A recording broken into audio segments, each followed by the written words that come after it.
Hi everyone, and welcome to the MoeGamer podcast. I'm Pete Davison from MoeGamer.net. Once again, joining me is my good friend Chris Kasky of MrGilderPixels.com, a lovely, talented pixel artist who you should very much consider commissioning for some icons or crafted pixel things and that sort of thing. So, hello Chris. Hello Pete, how are you doing? Yeah, not too bad. Summer appears to have returned here. Had a nice few days of it being nice and cool and rainy, but it seems to have got bright and hot again. So if you hear any lawn mowing in the background, that's my neighbour taking full advantage of the sunshine. So I don't know if you can hear that on here, but if you can, that is the reason. I have the door open because it's very hot. Right. So, it's been a little while since our last podcast, so we have a hell of a lot to talk about today. It's probably going to be mostly focusing on the news and perhaps what we've been playing recently, but we do have a topic in mind for our third segment as usual, so we're going to follow the usual structure. We're going to kick off with a discussion of some of the news that's been coming out of late, because we've just had TGS at the time of recording, we've just had a very impressive Nintendo Direct as well, so where do you want to start? Let's start at the begining. Couple weeks ago, because there's a lot of things that are just little snippets that don't require a huge amount of conversation. Mm-hmm. But there is a new Ys game in development. Yes, a brand new title. Not, generally the cycle with Ys games from Falcom has kind of been a brand new title, then a little bit of a waiting period, and then we usually get some kind of remake or revisit of one of the older ones, and it kind of cycles like that. But there is, as has been promised, a new Ys game in development, a sequential title that I assume will be Ys 9, right, mm-hmm. at this point. So that's just exciting, because I know we're both pretty big fans of that series. Yeah, definitely. I was kind of surprised, though. A lot of people were expecting there to be some sort of Ys 5 remake, because that's the one that hasn't had any remakes to date. Yes, yes. Which is a bit of a shame, really, because I'm curious to check it out, but I'm sure that'll happen eventually. 5 is the one that technically never came west officially, right? That was the one That's that had like the weird separate developer, and it wasn't. I think that one did go back to Falcom. 4 was the really weird one that had two versions. Okay, yeah. But 5 kind of shook up the art style a little bit. It was a bit more drab, wasn't it? It had more of like a Western inspired. It was a bit more drab, but I think it was sort of set in the Ys world's equivalent of Africa as well, so it was a lot of sort of arid landscapes and that sort of thing, which kind of contributed to that. Okay. But it also had quite a minimal interface, and some people sort of criticised the original for looking a bit too much like every other Super Famicom RPG at the time. So that's perhaps why it's not quite so well known. But it's not had anywhere near as many remakes as the earlier ones as well. Particularly not Ys 1 and 2, which have been remade almost as many times as Final Fantasy 1 by this point. But yeah, I'm definitely up for an Ys 9. I actually still need to play Ys 8, to be honest. But yeah, me too. I just kind of played it briefly when it came out to see, what it was like an hour and a half maybe. So I mean, yeah, I'm ready for a deep dive. But I still have to play. Oh god, what was the other? The one that came out on the Vita and it was just released on PC. Oh, Memories of Celceta. Yeah, that's the remake of 4. Yeah, I haven't played that one yet either. Oh, that's great. You need to play that definitely. Which is hilarious because that's the game that made me buy a Vita. I sat on the Vita, didn't buy it. I was like, I can do without this system. And then that got announced, and that beautiful. I don't know what you guys got in your region, but in the U.S., XE did one of their beautiful boxes. Oh, nice! And it came with a compass and a 4-disc History of Ys remix album. Oh wow! Of just music from the entirety of the series. I had to have that, obviously. So that was the game that was the catalyst for me buying a Vita, and I never got around to playing it because I didn't want to play it until I finished 7. Yeah. And I never finished 7. It goes deep. So Celceta basically takes everything that 7 was trying to do and then does it better. So it does all the sort of different attack types and the party-based combat and that sort of thing. And 7 was really good. I really enjoyed 7, even though it was a sort of a big shake-up from the previous entries in the series. But me too. Yeah, Celceta just took everything in that and just dialed it right up to 11. It was a fantastic game, brilliant soundtrack, cool story, and Kana's lovely as well. Which is the lady I'd be all about, like the evil lady, probably. I believe I've shown you Art of Kana before. She's the sort of the sort of tribal lady in the sort of asymmetrical outfit and so on. She's pretty cool. Oh yeah, I like that. I'm sure that's cool. Yeah, there's several lovely ladies in that one, so I'm sure you'll find a favourite. Ys is usually good like that. Yeah, definitely. All right, what's next? That new RPG that's coming out from Nippon Ichi is looking really cool.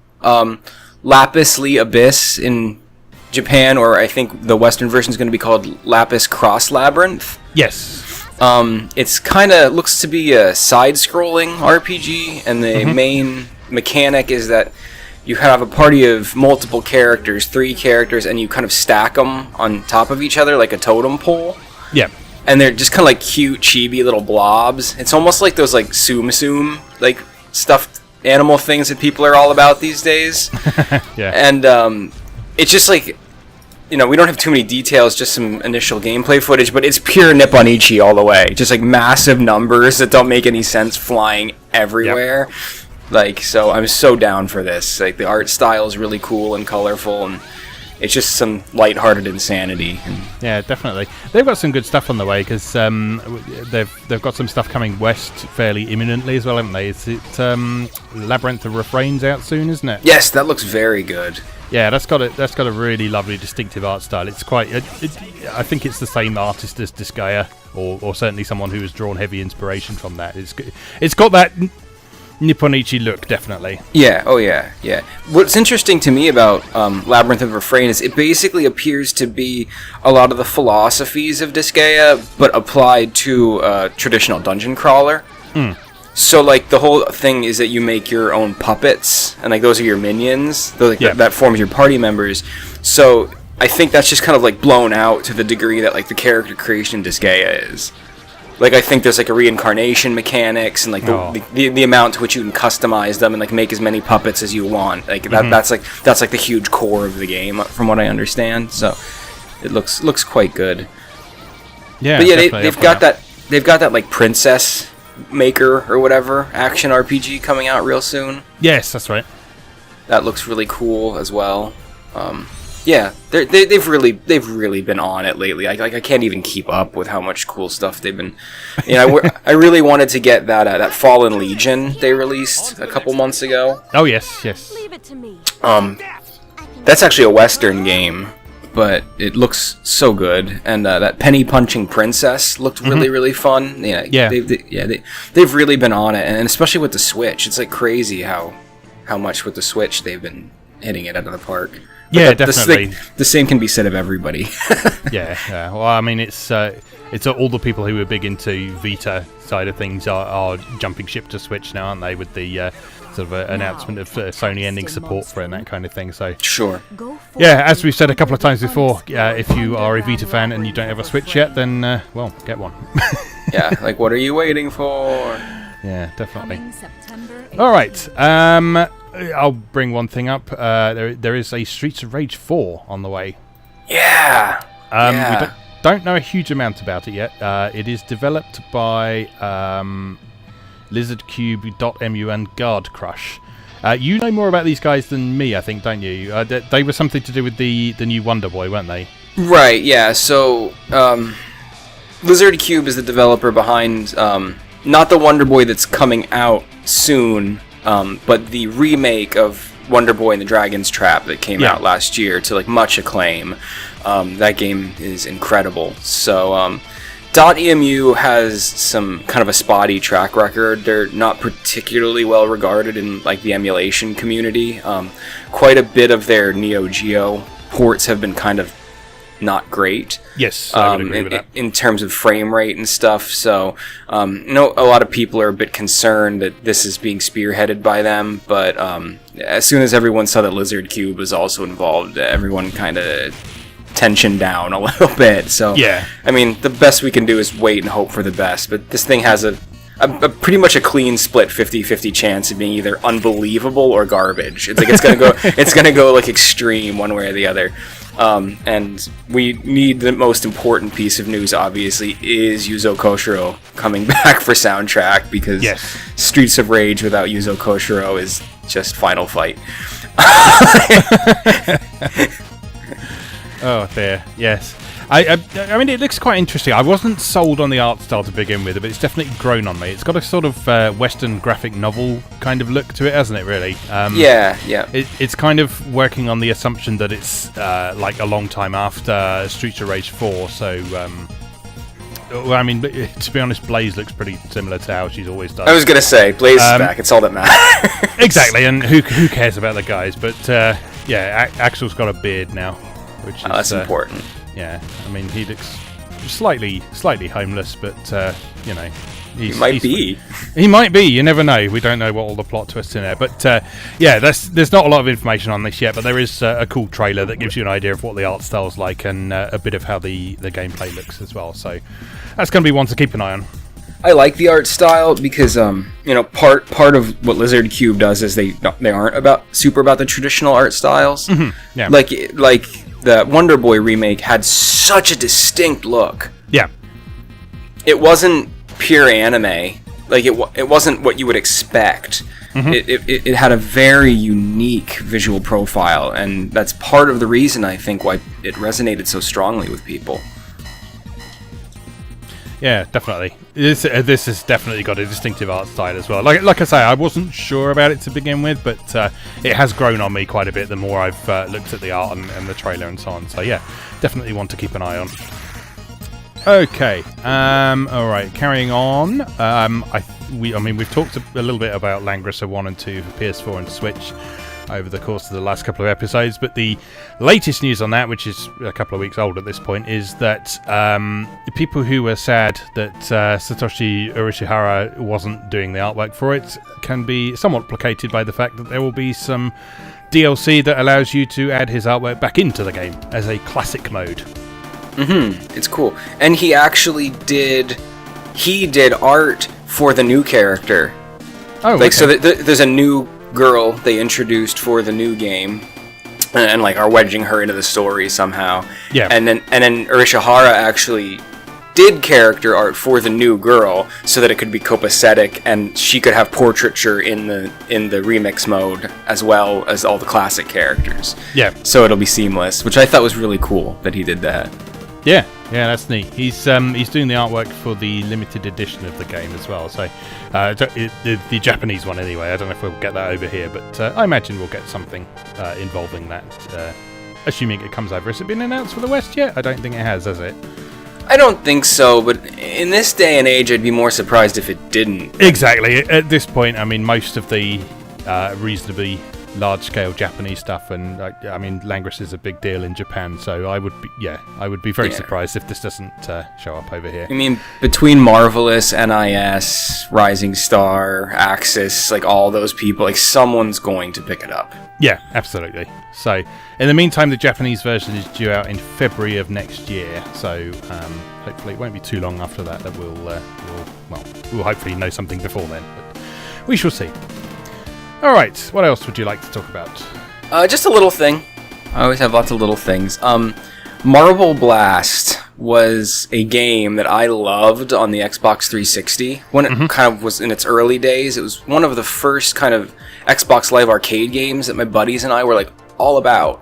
Yeah. And we're getting a spiritual successor, Marble It Up. Marble Blast is just a lot of fun. It's a physics-based kind of extension of Marble Madness, basically, back in the day. Yeah. You just have crazy ramps and maps to navigate. You have a certain amount of time. You have power-ups, like a speed boosts or a limited number of jumps. And it's just on you to navigate these mazes in a timely fashion. And then, of course, develop like your own shortcuts and learning what ramps you can jump over instead of having to use, and how can I shave a minute and a half off of a run that just took me a minute 45. Yeah. And it's just a lot of fun to play. So I'm really excited to see that we're getting a successor to that coming to the Switch. So it's going to be a lot of fun in handheld mode. It's a great game to play in short snippets, right? Because you can just do a couple mazes. Apparently, even handheld mode is going to be running at a pretty good clip.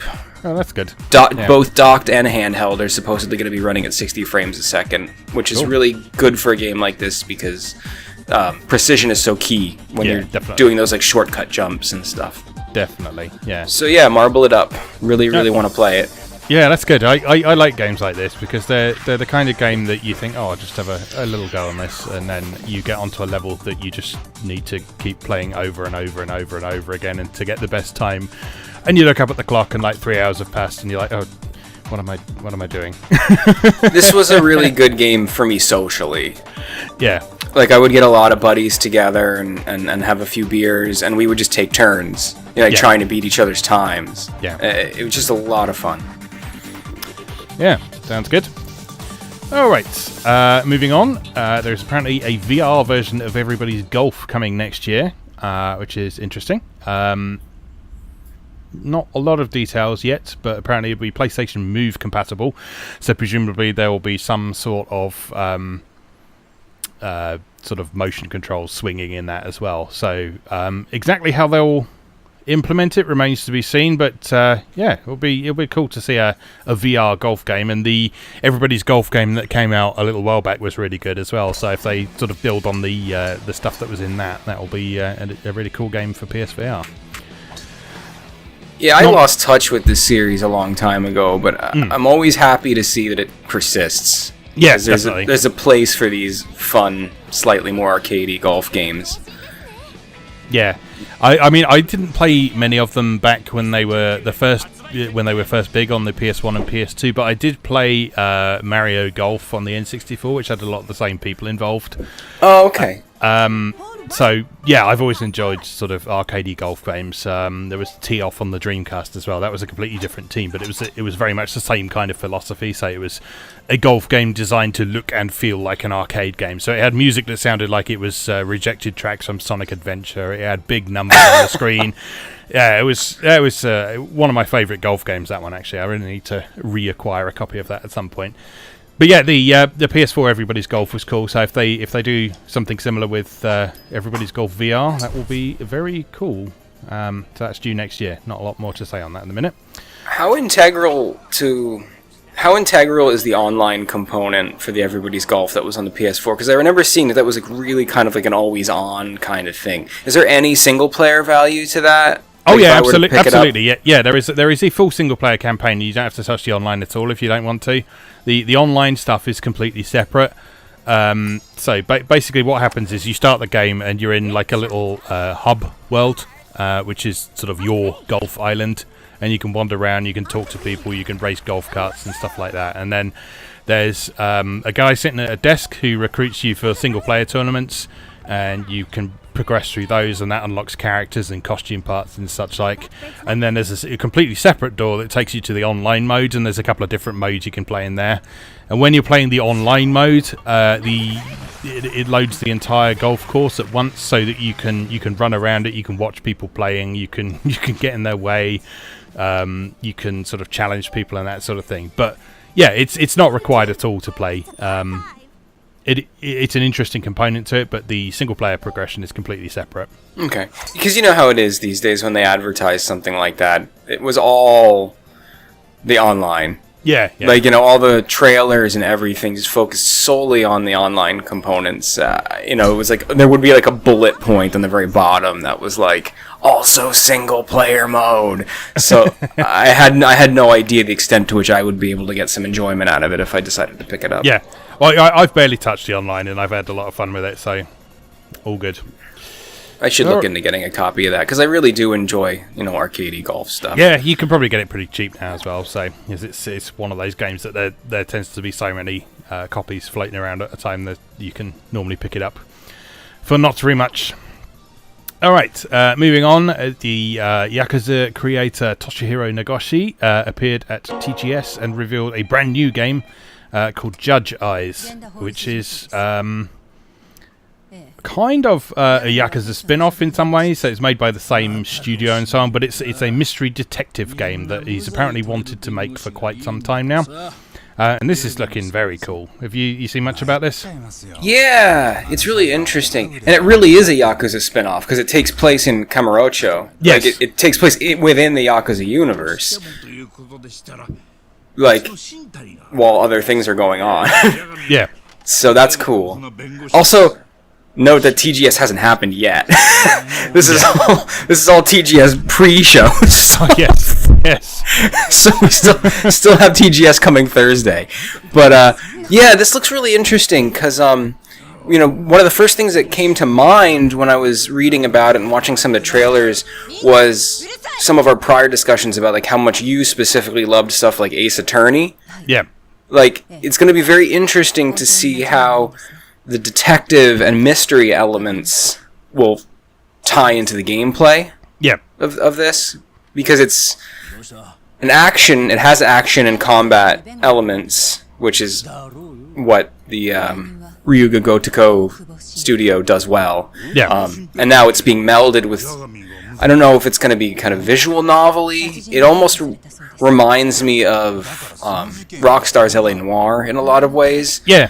There's that strong character mapping. A lot of the characters are drawn from real people. Mm-hmm. The main guy, now I'm not really well versed in this, but the main character is facial mapped off of a very popular musician, I believe, in Japan. So I don't know if there's going to be like interrogation scenes and all that with dialogue branches, and it's not, this kind of game isn't really in my wheelhouse, but because the team behind it is so pedigreed, I'd still be willing to check it out. Yeah, definitely. I'm very much up for this because there has been a bit of a lack of decent detective games recently. So, like, I mean, things like sort of the superhero games that we've had from the AAA space, they have sort of supposedly had detective components in there, but all they tend to amount to is either putting on some sort of supervision or running to a waypoint. And like one of the best detective games we've had in relatively recent memory is, as you say, L.A. Noire. That did it really well. So in that, you actually had to examine evidence, you had to sort of look at it from different angles, you had to open things up and manipulate objects and that sort of thing. The weakness of that game was the interrogation component, just because the dialogue options in that were so vague. It was quite difficult to know what the protagonist was going to say when you press one of the options. So so if they can sort of build on that idea, which I have great faith that the Ryuga Gotoku studio can do, but just purely based on their work on Yakuza, this is going to be something really special, I think, if they pull it off, which I'm sure they will. All right, along the same lines, another TGS pre-announcement. We've got a new studio has formed called Tokyo Games, led by the creators of Danganronpa and Zero Escape, which is basically a dream team for anyone who enjoys puzzle-heavy visual novels and such like. So, Danganronpa is kind of hard to describe, actually, if you haven't played it. It's basically sort of an adventure game with kind of Ace Attorney type components, but it also has these weird arcade sequences where you're sort of shooting out bits of evidence and stuff like that. So sort of you see representations of people's thoughts floating around their head, and you have to sort of shoot out the right ones and that kind of thing with your truth bullets. So it's all very it's all very sort of metaphorical and that sort of thing, but it's really cool, and it's got one of the coolest art styles out there. I was gonna say, I've never played these games. I know people are all about them, but all I know is I freaking love the art. Yeah. Like the character art is so cool and just so distinctive. Yeah, Danganronpa is noteworthy in that it's one of the few sort of relatively mid-tier Japanese franchises that even people who generally dismiss and poo-poo Japanese games are into. So like, everyone is about these games. It's crazy. So if you look at even sort of the most commercial mainstream press site, who is typically keen on shitting all over Japanese games, they still love Danganronpa, and I think that is testament to how good it is. So it's definitely worth a look if you haven't explored it at all. And in the meantime, Zero Escape, that's 999, Virtue's Last Reward, and the one I can never remember the name of, the third one, Zero Time Dilemma, that's it. Those are excellent sort of fusions of visual novel and room escape games, which have been very well received over time. Creator Kotaro Uchikoshi is sort of a very good storyteller. He's good at writing mysterious, interesting stories with lots of twists and so on. He's also just released Punchline as well for PS4 and Vita. That's just come out from P-Cube. I haven't tried that one yet. That's him being a bit more light-hearted and silly, but I'm thoroughly expecting there to be some dark shit in there as well. Yeah, isn't that the one where like if like the protagonist like sees panties, he will die or something like that? It's got some like crazy premise. going on. The protagonist is a ghost, and if he sees panties twice, he will blow up the entire world. Okay, so we die. He doesn't die. We die. He's already dead. Yeah. So I actually have that. I haven't looked into it yet, but that's one I'd like to cover in some detail at some point on MoeGamer because it sounds really interesting. So there's some strong pedigree in here. So we've got Kodaka from the Danganronpa series as director and scenario writer. The composer is Masafumi Takada, who's worked on Danganronpa, 100 Sleeping Princes, and Kingdom of Dreams. Haven't heard of that last one. Illustrator and character designer is the guy who worked on Danganronpa, and he's also contributed to Fate Grand Order as well, so he's got some strong work behind him there. Another scenario writer and director is Takumi Nakazawa, who worked on Ever 17 and Root Double, both of which are cool visual novels of the sort that Uchikoshi is known for. And then we've got Yoichiro Koizumi, who's worked on Break Kunko and Ultra Despair Hagakure. Not heard of those ones, but presumably another good piece of talent. And the studio is working on several projects at the minute. So their first one is a game where Kodaka and Uchikoshi are working together. The concept of it is Limit and Despair, which is pretty much sums up exactly what Danganronpa and Zero Escape are about. I was going to say, that sounds like the other games. Yeah, so this first project is apparently going to be where the majority of their efforts are going to be going for. They haven't revealed any sort of details about it yet, but it's a cool piece of concept art that looks very, very Danganronpa-ish. Project 2 is an anime where the basic concept of it is everyone is a villain. And the idea is to kind of capture the feeling of action films from the 1990s, like Pulp Fiction and The Professional. So that has potential to be very cool. And project number 3 is another game described as a children's death game by children for children. Okay. So the concept art apparently represents school children playing a death game, which is very shocking, according to the team. So I feel like it's not that shocking. I feel like no less than 50% of all visual novels are about school children murdering each other. Yeah. Like, there's a lot of that going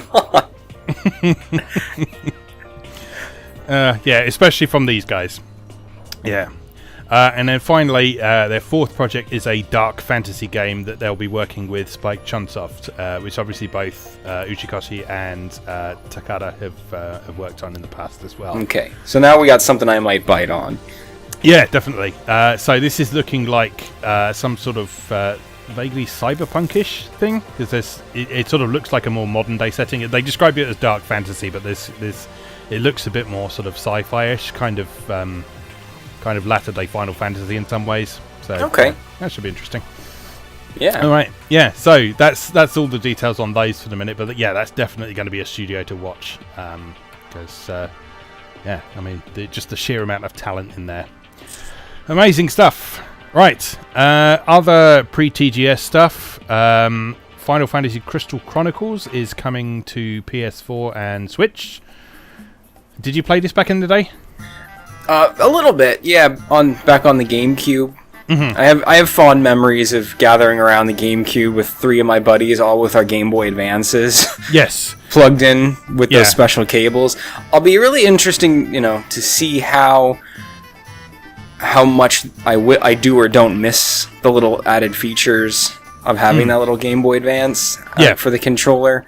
I don't love this game. And for someone like me who, in the stage of life I'm in now, doesn't play a lot of multiplayer, my interest in it is kind of null and void, because single-player Final Fantasy Crystal Chronicles is miserable. Yes. Like, this is a multiplayer game. Like, absolutely. No two ways around it. Honestly, two-player Final Fantasy Crystal Chronicles is miserable. You kind of need 4 people to really play it properly. That's true, because otherwise someone ends up being bucket bitch for the whole time, don't they? Yeah. Yeah, I mean, I played this back in the day. I think I managed to get 4 people together for it once. But we had a good time. So I'd be interested to play this online with a few people, definitely. But it's one of those games that you kind of need a group you can kind of commit to it for a little while, I think, if you're going to get something out of it. Well, sure. I mean, it's an RPG, right? So it's not just like fire it up for a couple rounds. You're playing through an adventure. Yeah, so it'll be interesting to see how people latch onto that. I know a lot of people have seemingly been very excited about it on social media and such like, which is quite good to see. So that suggests that it might do quite well, at least for a little period after its release as well, as long as the people who have said they're excited about it actually end up picking it up. So it's been very curious to me how many people seem excited about it, because I remember this game getting shit on thoroughly. Yes. Like, I remember people hating this game, and I remember defending it even though I didn't really like it. Yeah. Like, because I believe the guy behind the Saga series had a lot to do with it. Yes. His name escapes me right now, but his thing has always been like mechanical innovation. Like, his games are always super outside of the box. So I just remember everyone I knew hating this game. Like, I had to fight with people to get people to try it out with me, because it has Final Fantasy on it, but it doesn't play like Final Fantasy. Like, you know that whole thing. So great. I mean, it's great. It's great that people are excited, but I was honestly surprised to even see it, because in my mind, I don't remember it having the kind of nostalgic, well thought of reputation that people even would want a remaster of it. Oh no, yeah, exactly the same. Which the Crystal Chronicle series in general is kind of a strange one, because it's one that every installment in it was received with fairly mediocre critical reception, but looking back on it more recently, a lot of people seem to really love those games. Not just this first one, but the 2 that came out on the Wii as well. I was just going to say that, the download ones on the Wii. I didn't play like the adventure action RPG one on the Wii. But My Life as a King and My Life as a Dark Lord. Yeah, those are both great games. They're amazing. Yeah. So there's those 2. There's the one that came out on DS and Wii, and the Wii version is a really weird port of the DS version that still uses 2 screens. That's crazy. And then there's the Wii exclusive one as well, Echoes of Time, I think that one is. Or is it Crystal Bearers? Echoes of Time is the DS one, I think. There's 2 on the DS too, I think, right? I forget. It's a complicated spin-off series that I haven't explored in great detail yet, but I know that people like it a lot more today than they used to. For various reasons. Just because I think the attitude you described, that it says Final Fantasy but it's not Final Fantasy, people are a bit more receptive to that now, because people, despite the fact that Final Fantasy has, as I've written on MoeGamer several times, reinvented itself fairly significantly with every mainline installment, sure, people still assume that Final Fantasy is stagnant and hasn't done very much with itself. So people are a lot more receptive to those games that say Final Fantasy but have something different about them these days. So stuff like Chocobo's Dungeon on the Wii as well has got a lot of fans now. That's like my favorite Wii game.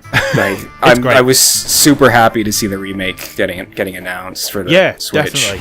Which I mean, let's talk about that a bit now, because Square has very much returned to Nintendo, because and this is a really interesting example of coming full circle, because Final Fantasy VII very prominently abandoned Nintendo because of their choice to go with cartridges and so on. A lot of people have been sharing those old adverts from magazines at the time that is basically Square Enix bragging. It's like, ooh, you can't do this with a cartridge. But now, seeing Final Fantasy VII coming back to Nintendo possibly on a cartridge, although possibly download only. We don't know yet. I was going to say, I'm not even getting my hopes up that any of these are going to get physical releases. Yeah, I know. What it should be is one cart, like Final Fantasy Remaster Collection with like the 9 and 7 on that'd be one that'd cart. Be great. Also, they should do 8. I like 8. I don't care what other people say. I like Final Fantasy 8. I like 8 okay. It's not my favorite. No, I have fond memories of 8 because it's one of those games, you know when you play a game and it's just the right time to play something or experience a story? Yeah. 8 came along at exactly the right time for me to enjoy it. And yeah, it just really resonated with me. Even though some of the gameplay and progression aspects of it were very clearly stupid at the time, I've still got very fond memories of it, and it's a bit of a shame to see it kind of cast into the memory hole at this point. But yeah, I've got my problems with 8, but you know, Selfie came along just at the right time for me to enjoy selfies, so I'm okay with 8. Yeah. So, I mean, what were the complete range of them? So, coming to Switch, we have got Final Fantasy 15 Pocket Edition, which is already out at the time we're recording this. World of Final Fantasy Maxima is coming out in November, which I'm quite happy about because I haven't actually picked up this game for any systems yet, so now I'll just grab the Switch version. Dude, World of Final Fantasy is so good. Yeah. Like, I actually played through and beat on the Vita, which is like shocking, I know. Yeah, I don't play through and beat anything, but like that game is great. Yes, definitely up for that then. And yeah, having it on the go will be even better. So we got Chocobo's Mystery Dungeon Everybody, which I believe is a sort of enhanced remake rather than a brand new game from what I can make out. Yes. So they've added things like a co-op 2-player mode to it. And more monsters you can recruit and such like as well, but yeah, otherwise it's basically a remake of the Wii version, which is no bad thing because, as you say, it is one of the best games on the Wii. It's a fantastic mystery dungeon roguelike type game. My hope is that they're testing the waters with this and maybe we'll get a new entry because these games are great. Yeah, and I mean, mystery dungeon games are still popular, they're still selling, there's still people making them, so yeah, definitely up for more of that. Crystal Chronicles is due out in 2019, as are remasters of 7, 9, 10 and 10.2 HD Remaster, and Final Fantasy 12. Mm-hmm. Oh, Final Fantasy 12 on a handheld, it's happening! Yeah, I can't wait to buy it again and start it again. Yep. Like, it's... I made myself a promise that I was going to stop rebuying every Switch port of stuff I already bought on the PS4. Like, I managed to resist with Ys 8. Like, I managed to resist with Wonder Boy and the Dragon's Trap, but I don't think I can resist with FF12. Yeah. Because, to carry Fran with me anywhere I go will do wonders for my life. Yeah, that is the one game I would love to have on handheld, just because it's so sprawling, it's so massive, it's perfect for handheld play, just because you can go and grind a bit, or you can unlock some abilities, or you can do some dungeons, or find some treasure, or whatever. I know that describes most of the Final Fantasy series, but 12 just seems perfectly suited to handheld play. So, I mean, people have been crying out for a Vita version for ages, but now you're getting a Switch version. So, as we said, if you are a Vita fan and you've wanted games on Vita, then just go and buy a Switch and stop complaining. I get like wistful and like choky uppy just thinking about 12. It's my favorite Final Fantasy, so I get really excited. Yeah. I mean, one of my favorite games, one of my top 10 favorite games of all time. Yeah. Just thinking about the narration and everything gets me all a Twitter. Yeah, it is fantastic, and yeah, I will definitely buy that again when it comes out. I think of all the ones they've announced there, that's probably the one that's most likely to actually have a physical release. Just purely because the PS4 version got one. I'd say the 10 and 10.2 has a 50-50 shot as well. Yeah, that's possible, definitely. I can probably take or leave 7, 9, and 10 and 10.2 just because I already have versions of those that I'm quite happy to play at home. But like I say, 12 on the go is something that I've fantasized about for a long time. So yeah, very much up for that. I'd love I'd love to get the 9, but I'd really only buy the 7 and 9 if they got physical releases. Yeah. So. Like I wouldn't buy them digital because honestly, as we talked about, I emulate pretty unapologetically, and I have my original PS1 copies of 7, 8, 9. I have them all. Here. I have them all backed up on my computer, and I play them on HD on my computer quite nicely. So I would love to have them handheld, but only if I'm going to be able to buy a nice kind of set to put on my shelf. Yeah, I actually have all of the Final Fantasies digitally on Vita as well, all the ones that are available anywhere. Apart from 10 and 10-2. So I've got 1 to 9. All on Vita, so I mean I can play those handheld already. So 12 will be a new one though, definitely. So that's very exciting. What else would you like to talk about? Ninja Warriors again. Oh yes, for Switch. Yes. Couple episodes ago, many moons ago, I got excited about the Switch ports of the Darius series that were coming out, and I specifically segued into talking about how much I wanted a Ninja Warriors Again enhanced port in the same vein as the one we got for Wild Guns, and I'm pleased to say that is in fact happening. Yes. Ninja Warriors Again for the Switch, officially Ninja Warriors Once Again. It's going to add new playable characters in the same way that the Wild Guns remaster added new playable characters, essentially making it a new game. Just looking at the screenshots, like some of the bosses have been redone with new sprites. It's very clear. I love this game so much. It's one of my favorite Super Nintendo games. So buy it when it comes out. I hadn't encountered it before you brought it up last time, but when capturing the footage for the video version of the episodes, I understood exactly what you were talking about. There is nothing like Ninja Warriors Again. Yeah. It is so wholly unique. Yeah. So that getting the Wild Guns treatment will be fantastic as well, because Wild Guns was a great version that it kept the spirit of the original SNES version, but added a bunch of new features that just fit right in there. It felt like they'd always been in there. To such a degree that when I did capture footage from the SNES version of Wild Guns, it felt really weird that the other two characters weren't there. yeah, it's an example of how to do it right. Yeah, definitely. So, very much up for that. What else have we got? New Samurai Showdown. Yes, you are better equipped to talk about this than me, so tell me why this is exciting. Well, it's not. Samurai Showdown isn't a series I'm super familiar with, but just as a Neo Geo guy, obviously I love it to the degree that I'm expected to love it. SNK has just been hitting it out of the park lately. This new resurgent SNK is wonderful, and so now we have a new Samurai Showdown / Samurai Spirits, whatever your title of choice for this series is, coming. We don't have too much gameplay footage, but the initial kind of teaser that was released shows it to have kind of a painterly graphic novel inspired style, similar to what Capcom did with Street Fighter 4 years ago. Yeah, it kind of has the ukiyo ink art splashes going out of the characters and stuff, which is very suited to this Samurai Showdown aesthetic and story and stuff. I thought King of Fighters 14 was great. I know you're really enjoying Heroines, SNK Heroines. Yes, we'll talk a bit about that in the next segment, definitely. So great. More classic fighter revivals from SNK. Like, bring it. Can't wait. Yeah, absolutely. So, what else have we got?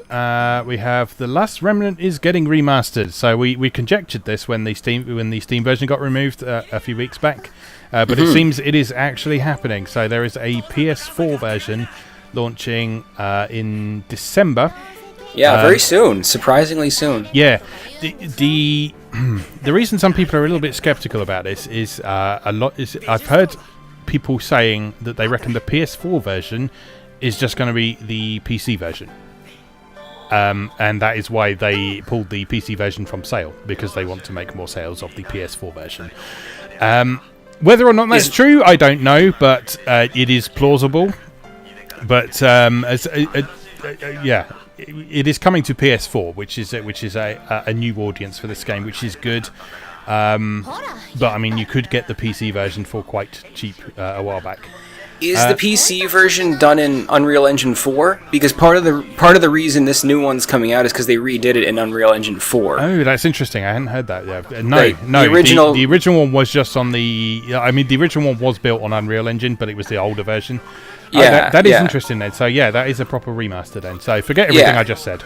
yeah. So it is.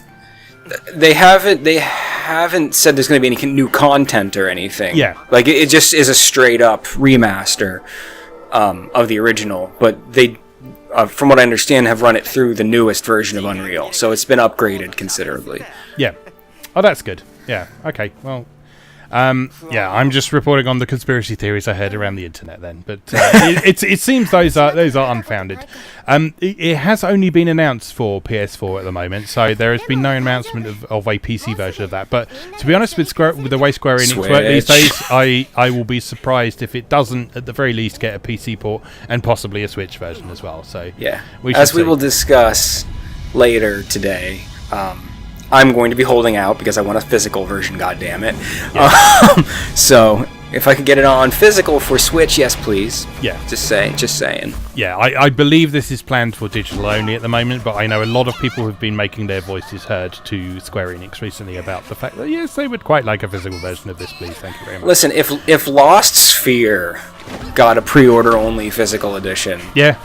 There's no reason this can't get a...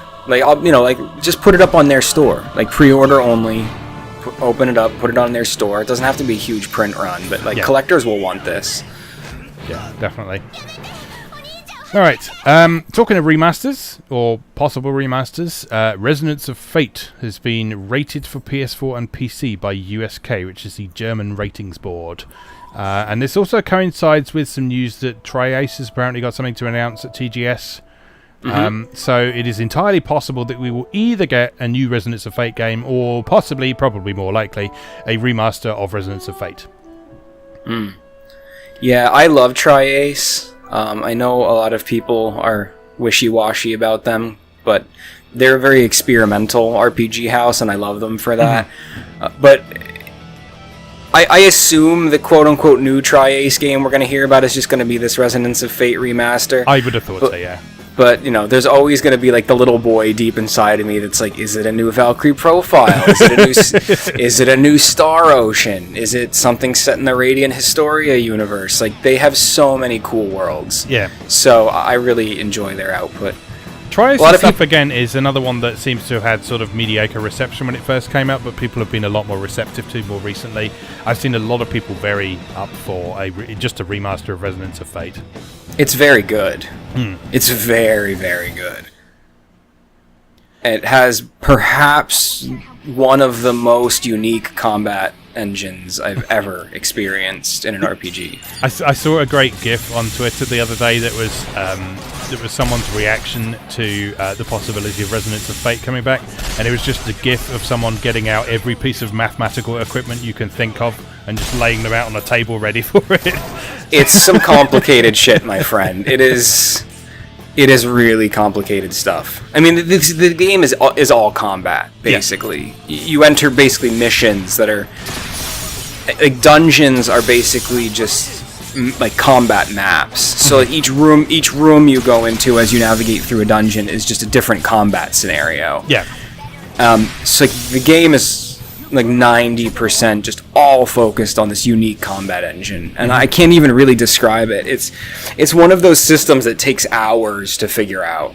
You spend a lot of time in tutorials when you start Resonance of Fate, but then once it clicks, you're pulling off your John Woo Matrix slow-mo dive gunplay stuff, and it's just it's so unique. This game deserves all the attention in the world. Yeah, I'm definitely up for that. It's one that I picked up cheap for Xbox a while back, so it's on my shelf, but I haven't actually tried it yet. But because it's one I feel like I need to take some time to engage with properly, rather than try and play it alongside something else. So yeah, because you can't play anything else alongside it because there's not enough room in your brain to understand the combat engine and another game's combat engine. You have to pretty much be dedicated to it.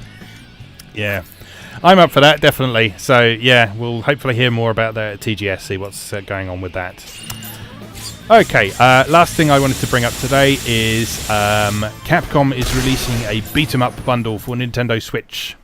Yeah, this looks great. So this has, hold on, I'm just checking. It includes Final Fight, Captain Commando, The King of Dragons, Knights of the Round, and Warriors of Fate, along with 2 games that haven't had console ports before, which are Armored Warriors and Battle Circuit. I'm not hugely familiar with a lot of these. I mean, I'm obviously familiar with Final Fight, definitely, and Knights of the Round I think I've played as well. The other ones I'm less familiar with though, but Capcom beat 'em ups, yes please. Yeah, I love beat 'em ups, arcade beat 'em ups. I love all of these games a lot. King of Dragons is one of my very favorite games, like, period. Oh, cool. I like the arcade directly across the street from the barbershop. I got my hair cut as a kid, had a King of Dragons cabinet.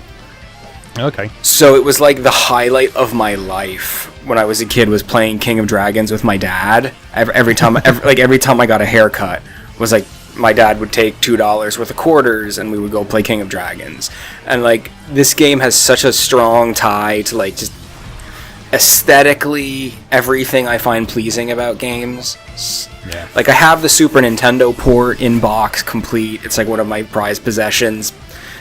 But to be able to play this handheld, on the go, HD, on a nice modern television, looking crisp, with all these other treats with it too, fantastic. Also Armored Warriors. I'm super excited about Armored Warriors, which is a spin-off of Cyberbots. Okay. Taking the same gorgeous giant robot sprites from Cyberbots and putting them in a belt-scrolling beat-em-up. Mm-hmm. It's a giant robot belt-scrolling beat-em-up. Like, I don't really have to justify it any further than that, do I? I mean, that sounds absolutely fine to me. Yeah, you fight the other robots, and you can like bust their arms off, and you like take their arms, and like then like attach their arm to you, and it's so cool. It's so cool. Yeah, the only slight bummer about this is looking like being another digital-only one. Although, if Namco Museum is anything to go by, there may well be a slim chance of it getting a physical release, perhaps alongside something else at some point in the future. But in the meantime, it's a pretty good deal. It's £15.99 for all of those games, which is pretty good value. It supports online play as well, although you need, by the time it comes out, you'll need to actually pay up for the Nintendo Online service as well. But yeah, that's out on the 18th of September, which is my mum's birthday. So happy birthday, Mum. I'm going to buy some beat-em-ups in your honour. There you go. There you go. Hey, if Mom can't appreciate Captain Commando. Right. Okay, anything else you'd like to bring up? Yeah, just 2 more little things I wanted to drop. We have an official release date now for the Tales of Vesperia Definitive Edition. Oh, yes. Which is very exciting. That is January 11th in America and Europe territories. It is getting a cool steel case with Rapide. Like Rapide's face close-up, who's the adorable dog that smokes a pipe that everybody loves. I've seen this described as both brilliant and awful. So yeah, that is correct. That is correct. It is both parts brilliant and awful. But I can't wait for this game. I have been belly aching for years that the West never got the expanded PS3 version with the extra characters. This game is fantastic. So January 11th, everybody get excited. And I also just wanted to mention, by way of laughing a lot, Fumito Ueda is making a new project. Fumito Ueda of Shadow of Colossus, Ico, and Last Guardian fame. So I'm 33, so I can't wait to play this game when I'm like 50. It is not a sequel. It is not related to Ico, the Ico trilogy. It is a completely new title. So once again, I can't wait to play this on the PlayStation like 7. When I have grandchildren. So yeah, so I have mixed feelings about this, because I didn't love Last Guardian. I mean, it was impressive, but I didn't love it. I do like Shadow of the Colossus and Ico, definitely, but Last Guardian I was a bit lukewarm on. I have to come back to Last Guardian. I think I do as well. I think it was a bad time for me to try and play it because it came out alongside other stuff. So I picked it up and I thought I should try this because everyone's going to be talking about it. And I just sort of played it for a couple of hours and I was like, oh, okay. I mean, it's all right, but it was two factors for me, right? It was that it was like I had other stuff I was playing, but it was also just hype exhaustion. Yeah, so definitely. like I recognized when I was playing it that I wasn't enjoying it. And I said to myself, am I not enjoying this because what I'm playing isn't good? Or am I not enjoying this because it's just not living up to the hype? Yeah. And I couldn't really answer that clearly and intelligently, so I said I would just put it away and come back to it. Yeah. Yeah, that's exactly how I feel about it. I'm definitely going to come back to it at some point, but I haven't felt the need or the inclination to just yet. But it is sitting on my shelf waiting for me to do that.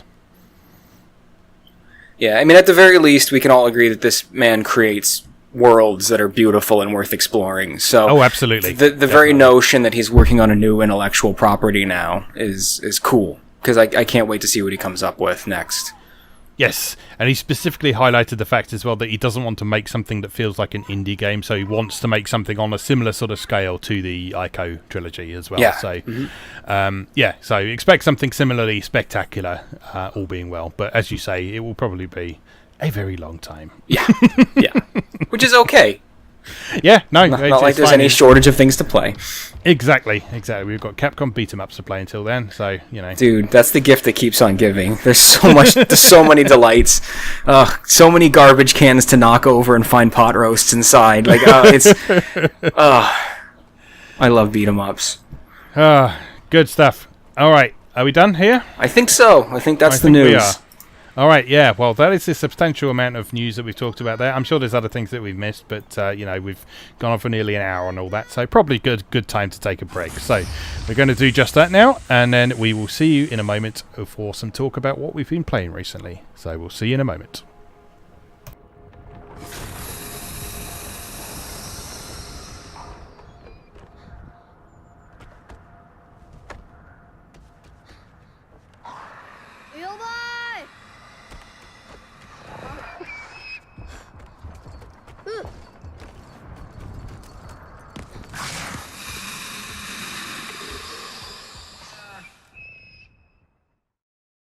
Welcome back. So, for our usual second segment, we're going to talk about what we've been playing recently.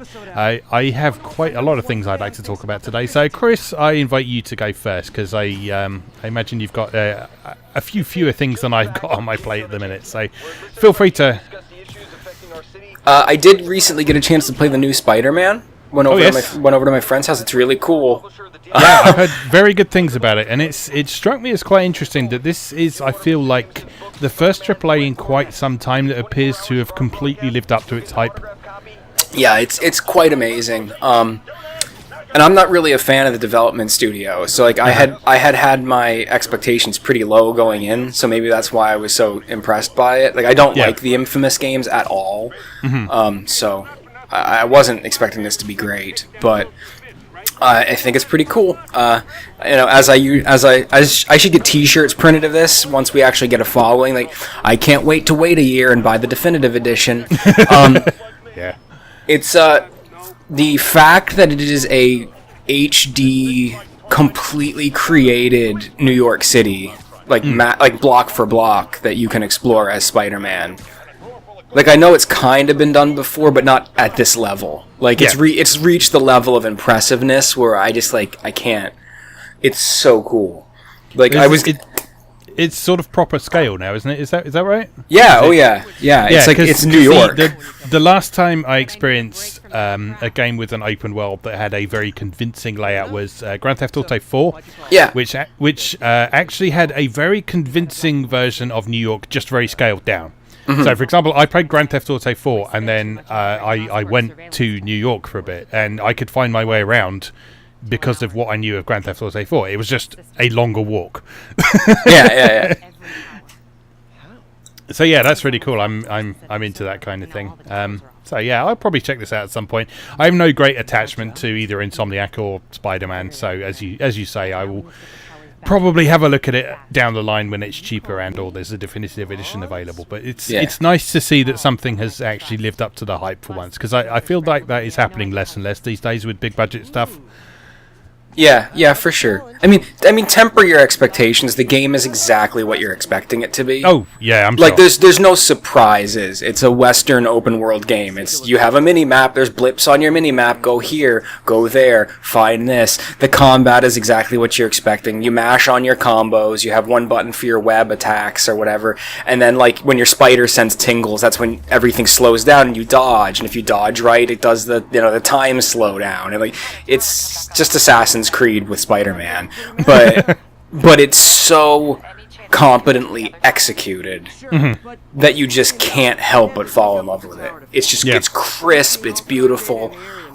One of the things that really blew my mind was, the initial, like the very first mission, you're like in Kingpin's tower, like trying to take him down, and that's like the catalyst for the whole rest of the story. And there was this part, like, I didn't play it, my friend played it and I just watched, but there's this part where you're fighting, like, kind of in one of the main lobbies of this skyscraper, and the whole front of the skyscraper is glass. Yeah. And you see through the glass, and you can see the city outside in real time through this glass. And I'm just thinking back to, like, PS1 and PS2 days, and, like, that glass would have been a texture. Right, you know what I mean? Like, that glass would have been... There would have been, like, art of a cityscape on that glass to create that illusion for you, and there would have been, like, pixel art shininess on the glass to give you the illusion that it was clear. But, like, this was actually clear glass that I was looking through to the city outside. And it's, like, I try not to be, like, a graphics and tech guy, but, like, I was freaking losing my mind at how cool this was. There's some really interesting tech in Spider-Man, actually, because I've seen some people who know what they're talking about sharing some stuff to do with it. There's a really clever technique they've done with, like, the windows in the city when you're outside that makes it look like there's stuff inside every window, when in fact it's just a very clever texturing trick, which is sort of one of the big innovations that they've done with the graphics on this. But yeah, I know exactly what you're talking about. It's always cool when something like that is incorporated in such a way. I remember, oddly enough, the earliest experience I had with that kind of thing was actually on a Atari ST 16-bit game, not to anything of the same degree as what you're describing in Spider-Man, but there's a series of games in the 16-bit era called Mercenary. And when it went to the 16-bit era, the first installment on 16-bit was called Damocles, and instead of simulating just one city like it did in the original Mercenary, it simulated, well, what it described as an entire solar system. In practice, it was lots of little cities on planets. But one of the things you could do in that is you could go into a building, you could take the lift up to a higher floor, you could look out the window, and you could see stuff that was going on outside.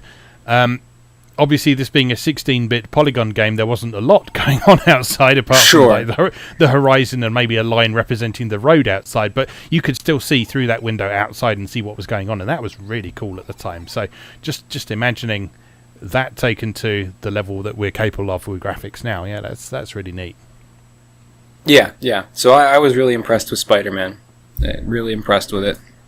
Once again, maybe because I had low expectations, but it's really cool. It's really cool. In many cases, it's better to go in with low expectations rather than be hyped up, isn't it? I mean, we talked about The Last Guardian already. Part of the problem with that was probably going in with too high expectations. If you just go in curious about it, then that's probably a good way to have a good response to something. Yeah, especially I'm finding it with AAA more and more. Like, I had the same reaction with Horizon. I was like, this looks cool. I'll give it a try. And then I ended up being blown away by it. So I like when that happens. Yeah, always good. Yeah, this is why I tend to try and play that sort of stuff when the hype has died down a bit, because it just lets you come to it with a bit more of a beginner's mind to it without any preconceptions of what it's all about.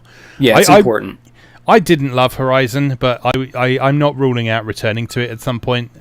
Just when people kind of already have stopped talking about it, but at some point when my expectations are a bit more tempered, I will probably return to it, because I could see it was competent. I just didn't love it. at the time I tried it. So, but I'm not complaining too much because I got a free copy of it at the time. So, because I won it in the competition, so I'm not too bitter. All right. Anything else you've had a chance to play with? Yeah, I recently got the new Monster Hunter, the new old Monster Hunter. The Switch one. Generations Ultimate on the Switch. Okay. Which is a Switch port of Monster Hunter Double Cross, which didn't come out for the DS in the West. Yep. The West got Monster Hunter Cross on the 3DS, which was localized as Monster Hunter Generations, but then we didn't get Double Cross, which was, for people who aren't hugely familiar with Monster Hunter, there's almost always a second version of every Monster Hunter that adds additional missions and additional difficulty level, additional equipment. For guys like me, I just always ignore the first version. Makes sense. So I was pretty pissy when we didn't get Double Cross on the 3DS in the West. So I was very excited when Generations Ultimate was announced for the Switch, because it's the best of all worlds. I did not get the Wii U version of 3 Ultimate because I had already sunk so much time into the 3DS version of 3 Ultimate, and I did not want to deal with all that annoying, like the transfer processes you had to do to play your file on the TV or the 3DS. There was like a whole rigmarole you had to go through. So I just stuck to the 3DS version. Yeah. So I haven't played a Monster Hunter on a television since the original Wii version of 3, which was many years ago at this point, maybe 9 years ago. So it's great to have Monster Hunter on the TV again. You'll notice that I'm pretending that World doesn't exist and talking about Monster Hunter on the TV as if World doesn't exist. But yeah, it's more Monster Hunter, but now it's one unified file that I can play handheld or on the television. It is, speaking purely in numbers, the most content-rich Monster Hunter ever made. It's basically like a best of Monster Hunter, isn't it? Is that right? Yeah, in many ways. So it has multiple villages. So like the conceit that Monster Hunter's built around usually is that there's one, maybe two main villages, and you're trying to solve problems within that village, and like the kind of story revolves around what's going on in that village and what monsters you have to defeat to make that village's life better and safer. Generations Ultimate has multiple villages from throughout the history of the series. Okay. And then by extension of that, multiple monsters, like favorite monsters from the history of the series, as well as original new monsters to keep it spicy too. And then it has new mechanical hitches too.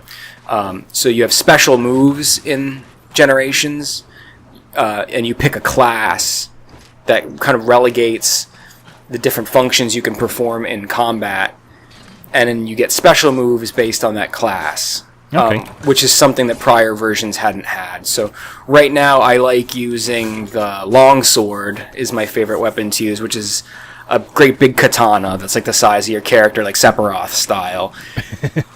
And I've paired that with a job class that is focused on aerial combat. So if you do a roll and you make... there's a dodge roll, which is pretty integral to Monster Hunter. If you dodge roll towards the enemy and you have this aerial focus class, you vault up into the air. And then you can do like combos in the air, or if you land on a monster, correct, you can mount them like a rodeo style and wail on them while you're sitting on them. So like I'm like vaulting up in the air and I'm doing like somersaults with my giant katana, and it's awesome and I love it, and I love Monster Hunter. So can you change that job class at will? Because I know a big thing in sort of other Monster Hunter games is sort of changing up your weapon and that sort of thing. So you can switch out your class according to different situations as well. Yeah, it's the most versatile Monster Hunter. In prior versions of Monster Hunter, I'm thinking the first two. I can't really remember where this got dissolved or not, but you used to originally have to choose whether or not you were a blade master or a gunner. Right. And then you were locked into what kind of equipment you could use and couldn't use. In later versions of Monster Hunter, they dissolved that, and you could do either with one character. Just change your equipment. Like, if you want to be a gunner, equip a gun, equip gun armor. Like, they decided that was kind of arbitrary. Yeah. Because you don't really have stats in Monster Hunter. All your stats are gear only. You don't have a level, you don't have character stats. So there was no reason to lock your class to your character. So in that same vein, these new job class, these hunter styles, I think is what they call them, you can switch them up on the fly too. You just go back to your house, and then you can switch your hunting style and switch the special moves you have equipped based solely on what type of weapon you want to use. So, Monster Hunter is based entirely around the weapons, are like the stars, and what your weapon is capable of doing kind of defines your role in combat. So there are defense-focused weapons like the shield and lance. So theoretically, if you decide, hey, I'd like to fool around with a shield and lance, then you can go back to your house, examine those hunting styles, pick one that's more focused on being stationary and providing defense boosts, switch to that, and then play that role. Like, it's totally versatile. You're totally free to collect whatever items you want, equip them however you wish, and then change that class to play however you want. It's the most, like I said, the most content-rich and most versatile Monster Hunter to date. Oh, that's cool. Yeah, I've not seen a lot of people talking about it recently, to be honest. A lot of Monster Hunter fans still seem to be playing and enjoying World quite a bit. So yeah, it's good to hear some good news about that. Definitely. How accessible is it?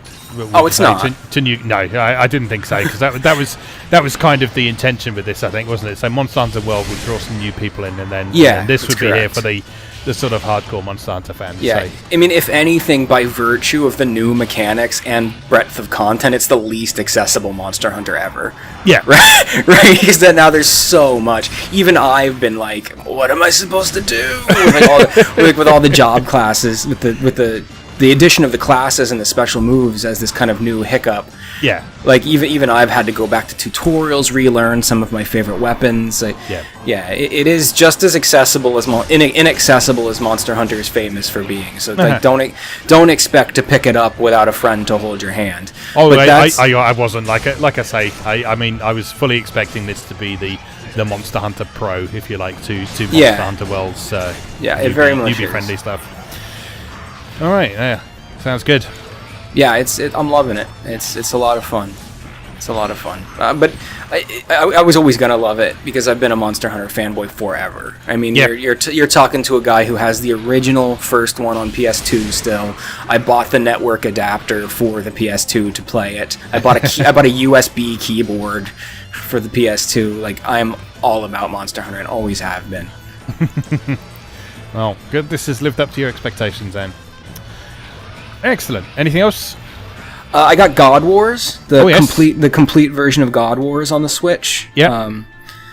It's great. Not a whole lot to talk about. It's one of those games that I would describe as a competent version of what it is. Yep. Like, I'm not going to write home about it. It's not doing anything super special. But if you are in the mood for a really well-made, grid-based Japanese strategy RPG, God Wars is pretty cool. Yeah. And it's nice that it's on Switch with all the DLC on the cartridge. And what's unique about God Wars is its setting. So God Wars takes place in ancient Japan, which is rather unique because most games we play that have a historical Japanese setting kind of take place in feudal Japan, the samurai era. Mm-hmm. So God Wars is actually focused on the eras before that, like the mythological eras where kind of Shinto was still forming. It's very interested in exploring the cosmology of the old gods, and how that affects Japanese folklore, and it's not a setting and a theme that's very common. Mm-hmm. So that's what I'm really enjoying about it so far. Yeah, well, I mean, a lot of these sort of old Japanese gods and stuff from Shinto mythology does get used in modern stuff, but not in its original setting in most cases. Right. So, for example, stuff like Fate and even Warriors of Orochi that I'm playing now, that uses a lot of figures from Japanese mythology, but they're not in their original setting, so it just sort of uses characters inspired by those. So, yeah, it sounds really interesting to see those characters in something closer to their original context. Yeah, it's really neat. And then, like I said, from the gameplay perspective, it's not a super standout strategy RPG, but it's very good. Job classes, you can equip up to 2, I believe, and then kind of try to hybrid them together, and then unlock advanced job classes as you go. It seems good so far. I'm not hugely deep into it. I've been more distracted with Monster Hunter, but like I said, if you're in the market for a good turn-based Japanese strategy RPG and you're done with Disgaea 5, go ahead and pick God Wars up, because it's quite nice. Are you ever done with Disgaea 5? No, you just have to decide to walk away from Disgaea. There's no such thing as done with Disgaea. If you want to play a strategy RPG on the Switch with numbers that have an amount of digits that you can comprehend, then I definitely recommend God Wars. Sounds good. Excellent. All right, is that it for you? Yeah, that's it for me. Haven't been playing too much besides that. Okie doke. All right, I've got a few things I want to run through. First one I want to bring up is this month's cover game on MoeGamer, which is I'm still not entirely sure how to pronounce this properly. I think it's Evenical, which is it's not really new anymore. It came out in 2015, but MoeGamer recently released the English localization of it. It's a game from Alice Soft, who are the creators of the Rants series, and it's really good. Its main selling point is the fact that it's got art by Nan Yagashi, who's the guy who did all the Senran Kagura character designs, and he's made no attempt to hide his style in this, to such a degree that so many people have mistaken Evenical screenshots for Senran Kagura screenshots. There is a lot in common with the character designs and so on. That's awesome. Except it's got porn in it, so, win. In terms of gameplay, it is like the Rant series. It is a proper RPG. It's not just a visual novel with some RPG elements. It is a RPG first and foremost. Rather than being a first-person dungeon crawler like Rant 6, it's closer in execution to, I believe, Rant 8, which is Rant's Quest, which MoeGamer are currently working on. So it's a top-down RPG. You explore a sort of abstract scale world map, so it's all scaled down in sort of console RPG style.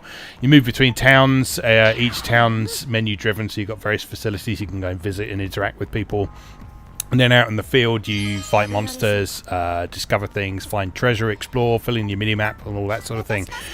So in terms of mechanics, it's fairly straightforward, but it's got some interesting touches in there. One of the things I like the most is the skill system.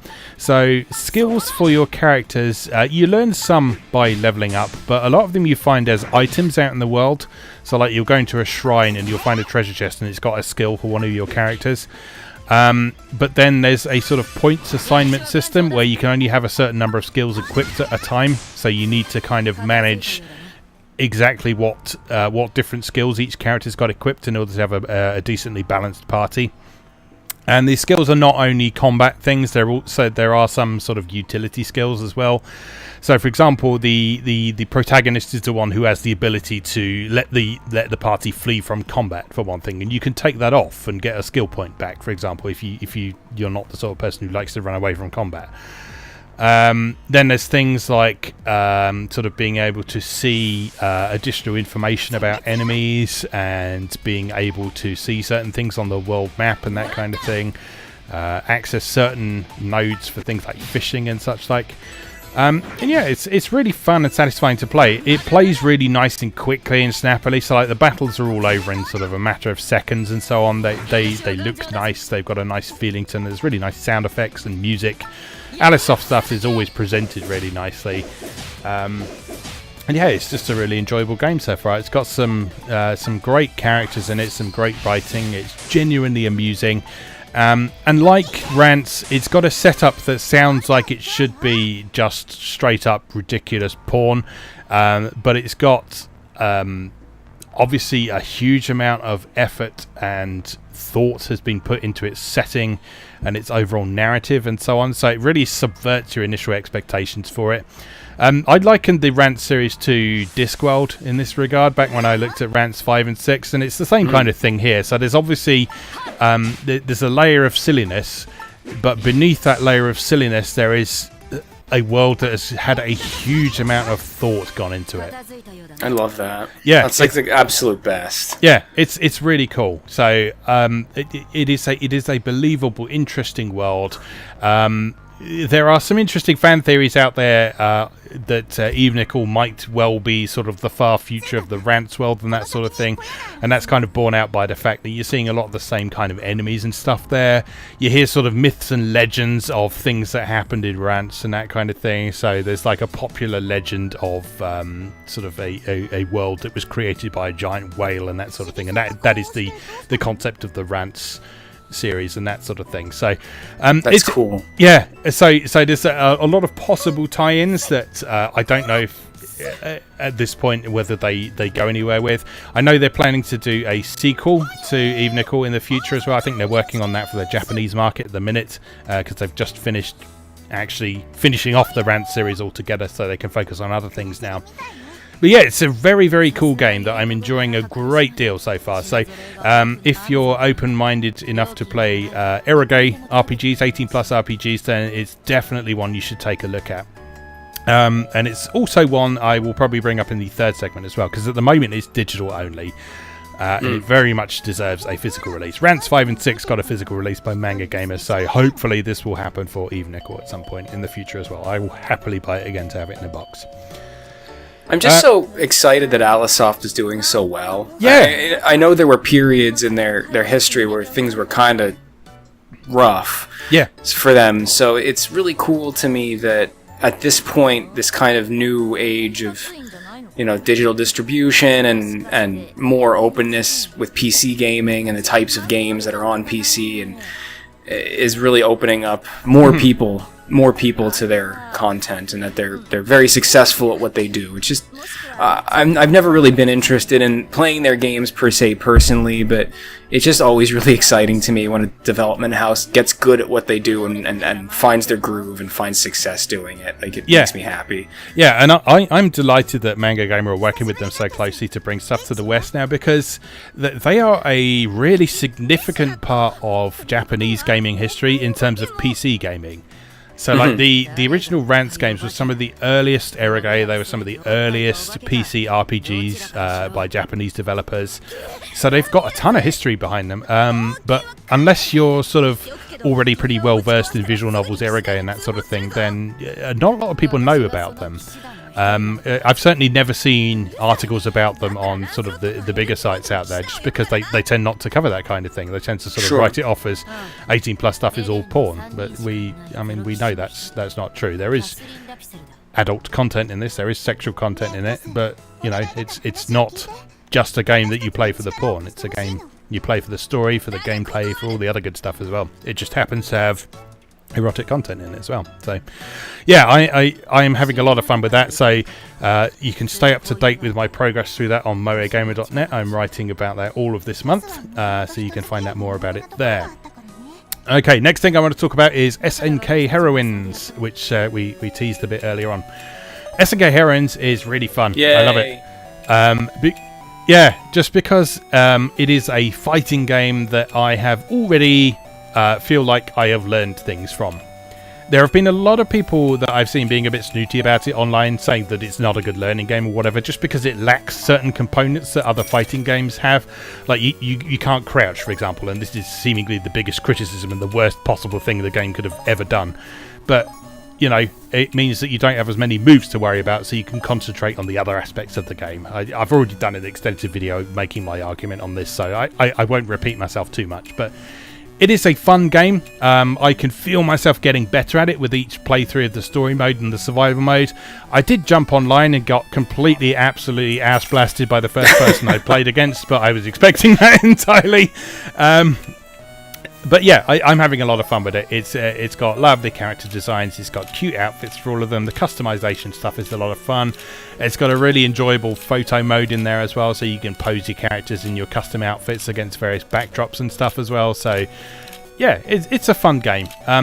Compared to some other fighting games, it might seem a little bit light on content, so it's not got as many characters as some of, like, the Arxis games that are out what there. does? Jesus.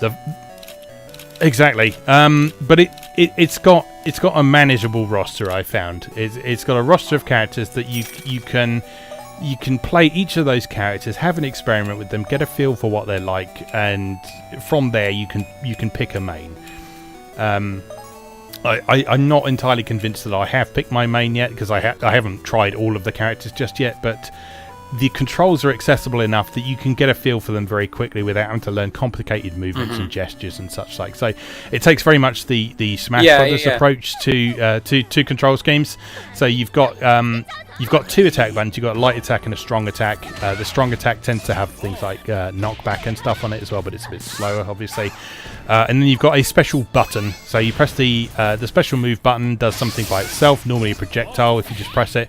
And then if you push it with different directions, that does other special moves as well. So each character tends to have maybe sort of 2 or 3 or 4 at most different special moves in different contexts.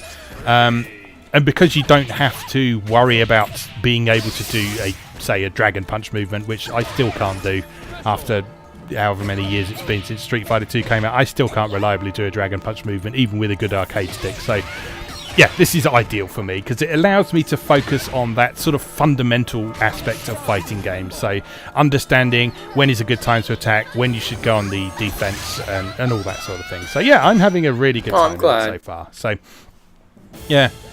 Online, I have had variable performance with it.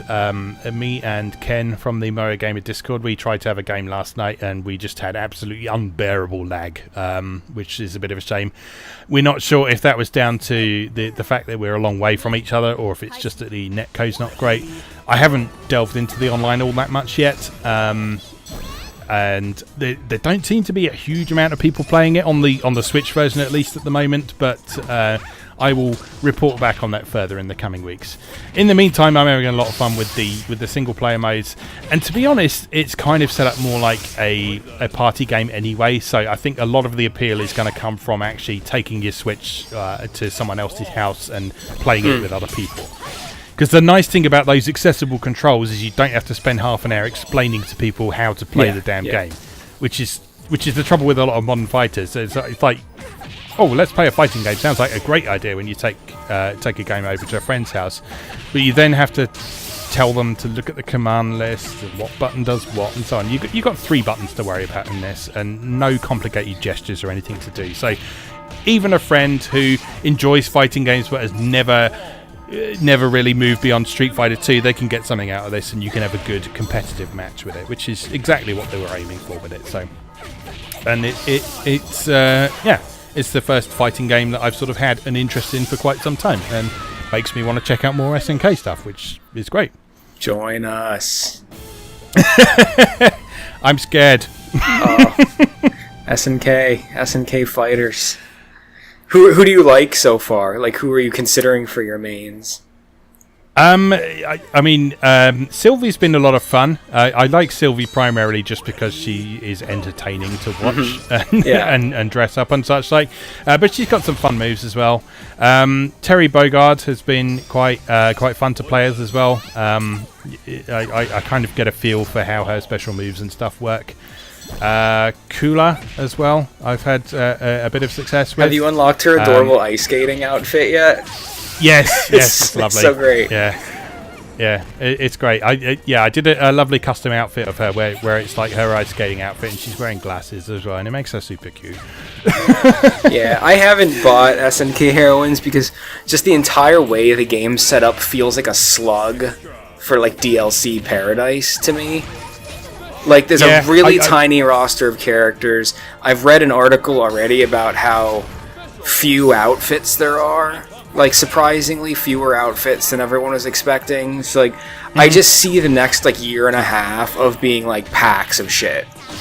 Like, I wouldn't be surprised at all. I mean, there's enough there to keep me happy. Certainly, of course. Because I'm not intending on making it my main game that I'm playing at any point or anything like that. But there is enough there for me to have a bit of fun with, customize some characters. There's 3 outfits for each fighter at the minute, which is not terrible. I mean, it'd be nice to have some more, but to be honest, any fighting game these days I expect to be a complete DLC trap. Yeah, so. Sure, it's true.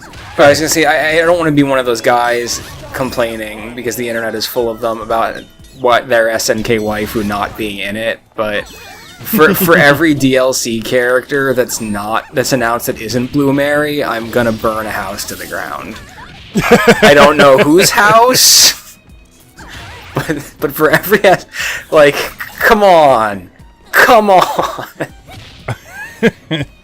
Yeah, the trouble is SNK have got so many quality heroines to draw from. Oh, I know. But yeah. Blue Mary's so super, like, integral. Like, she drives me crazy. It was bad enough that she was DLC for King of Fighters 14, too. Well, we'll see down the road. But yeah, I'm having a lot of fun with that at the minute, so I will doubtless report back on that further. Cool. In the near future. Other stuff I've been playing, I just want to take a moment to plug some of my other videos on my YouTube channel. So I'm continuing to play through Warriors Orochi on Wednesdays. So I'm doing a Let's Play series of that, running through the Samurai Warriors campaign of that. Having a lot of fun with that game, actually. It's in terms of the grand scheme of the Warriors series, because it's quite an old one now, it's a relatively simple one, but it's very enjoyable. It's got a nice variety in its characters, getting a good feel for the mechanics as we go through. So yeah, if you want to know more about that, then check out the series that I'm doing on that. I'm also doing a series on Sunday about Sonic and All-Stars Racing Transformed at the moment. The overall series is about arcade races, but I've been having a lot of fun with Sonic and All-Stars Racing Transformed on its PC version. So check that out. That is an excellent kart racer, and it is particularly worth playing if you like kart races, but you think Mario Kart single player is crap, which it is. Sonic and All-Stars Racing Transformed has a fantastic single-player mode that... it's great. It's absolutely great. Draws a lot of inspiration from some of Sumo Digital's other titles, like Outrun 2 and such like. So a lot of the challenges in that are pretty much lifted straight from Outrun 2's Heart Attack mode. Things like drift challenges and passing through gates and overtaking a certain number of cars as well. So it's not just races. There's even boss fights. So like I was going to say, I love the tank battles. Yeah. So there's levels where you have to shoot down a tank as well. So yeah, ton of fun. Watch those out.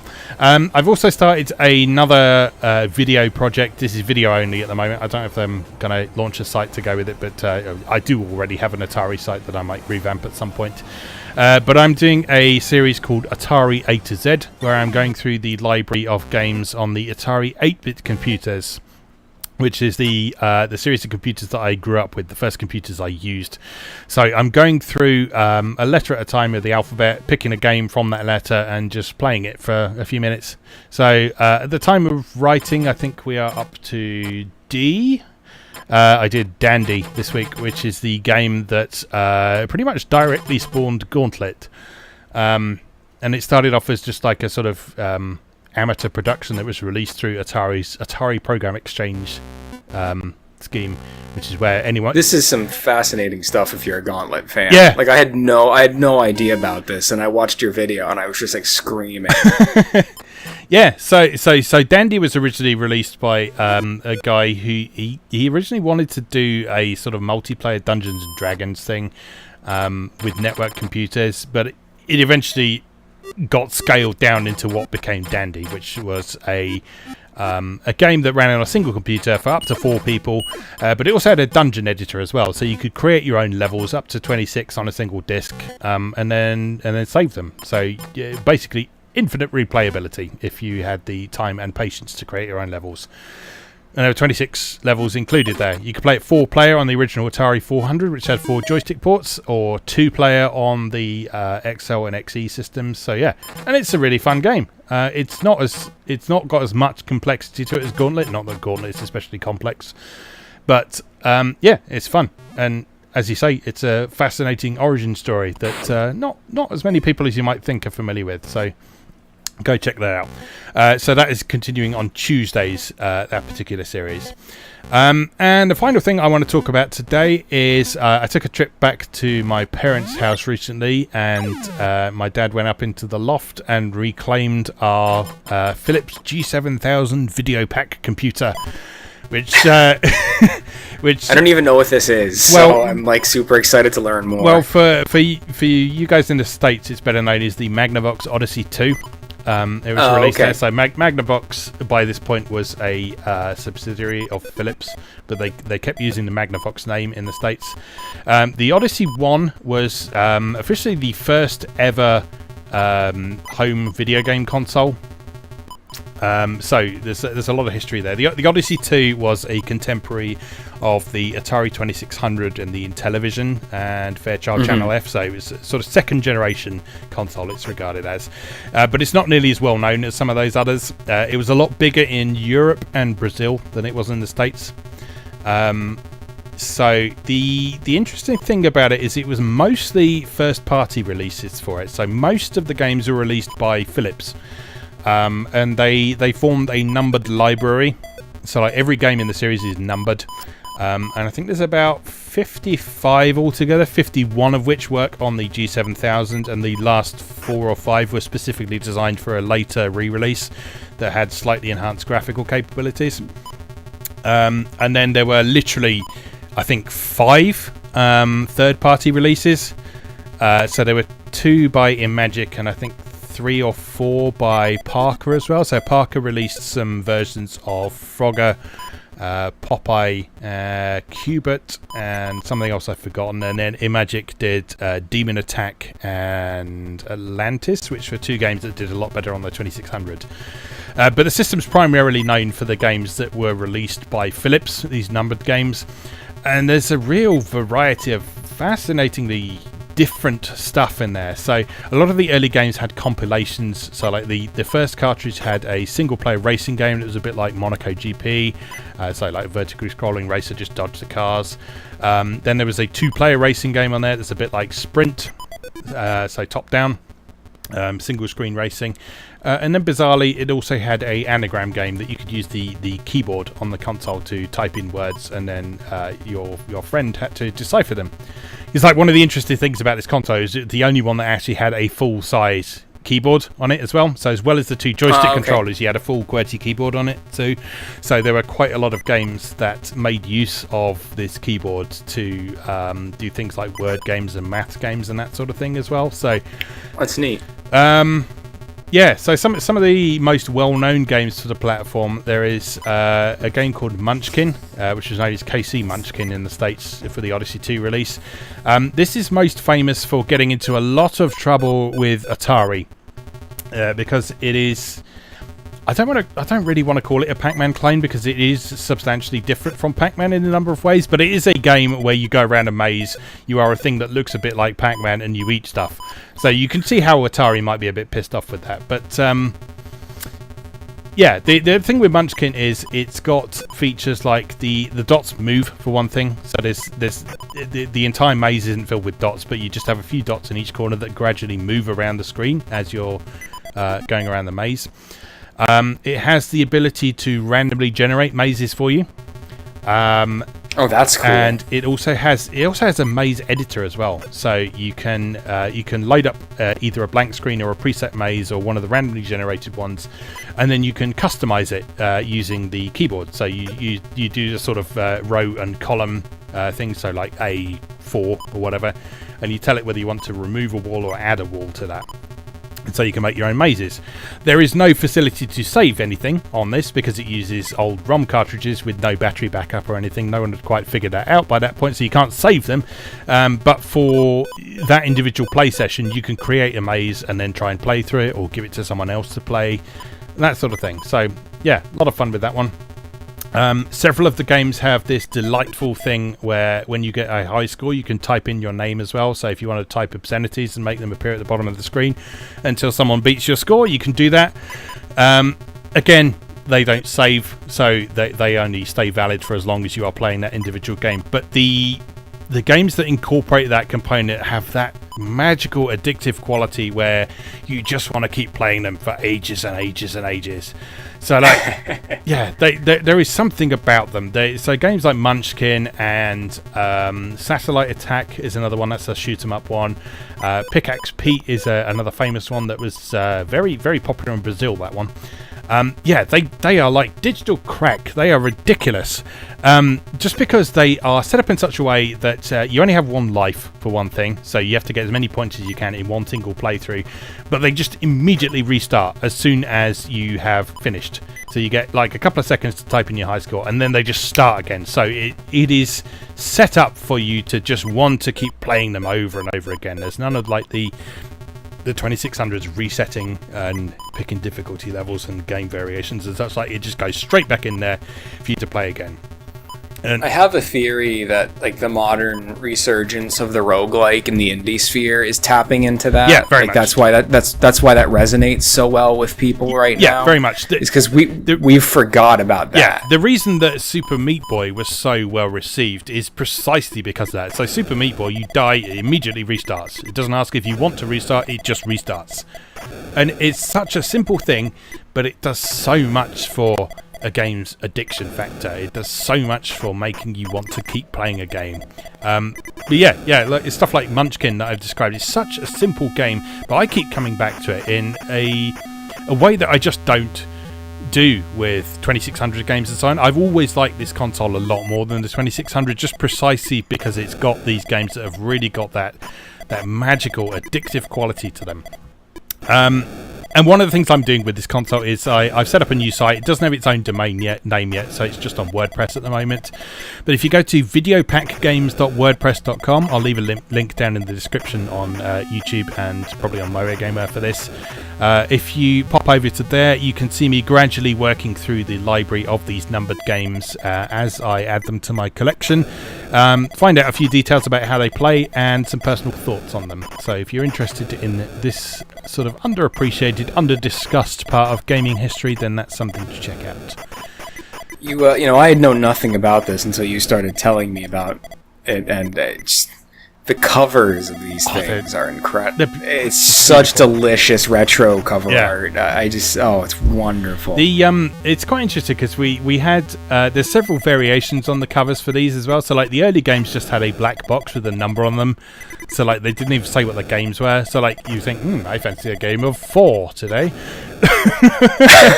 But they did later get reissued with cover art, and it's a similar kind of philosophy to what Atari was doing in the 2600 and early 8-bit era. So they're all sort of like hand painted cover art and that sort of thing. The Odyssey 2 versions of the boxes that came out in the States, they took a completely different aesthetic, but they're really cool as well. They're all sort of like very sort of heavily inspired by sort of neon art and that sort of thing. So if you get a chance to check those out, then they're well worth the look. All of the American releases of these games all had an exclamation mark on the end as well. Like literally all of them, even golf. So instead of golf, it was just golf! I love it. But yeah, okay. So that is what I've been up to. Not a lot else to talk about at the minute, but hopefully that's given you some stuff to think about and some things you'd like to check out a bit further. So, been a long one today. Let's take a short break and then we'll get into our, I say main topic, but after the last 2 segments, I wonder how much we'll have left to talk about. So. We shall see. We'll see. I got a list. Alrighty. Okay, so let's take a short break and then we'll get into our topic for the episode. So we'll see you in a moment.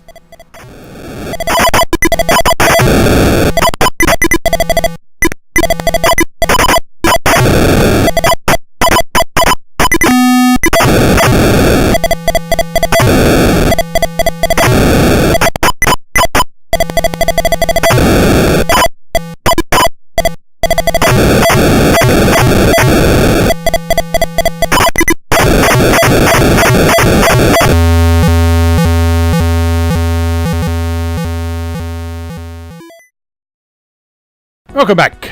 Time for our third segment now, and today's topic, we wanted to talk a bit about games that we wished had a physical release that don't.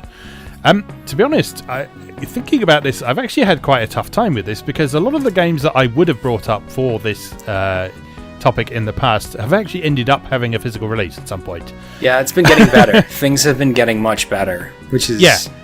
So a lot of publishers, particularly towards this sort of lower end of sort of A to B tier games, are starting to cotton on to the fact that the kind of people who are interested in that kind of games are willing to pay out the money for either collector's editions or just even limited physical releases of things, which is good, because a lot of the people who are interested in big budget stuff, they are now sort of firmly in this mind of more disposable entertainment. So they're very much in the Netflix mindset, where they're quite happy to pick up something, play it for a bit, cast it aside, delete it from the hard drive, and never think about it ever again. Yeah, it's funny how that's matured, right? Because it's like the types of games that appeal to the people who think of gaming ephemerally are the games that are guaranteed to get a physical release. Yeah, exactly. And the types of games that appeal to collectors are the types of games that are not 100% guaranteed to get a physical release. Yeah.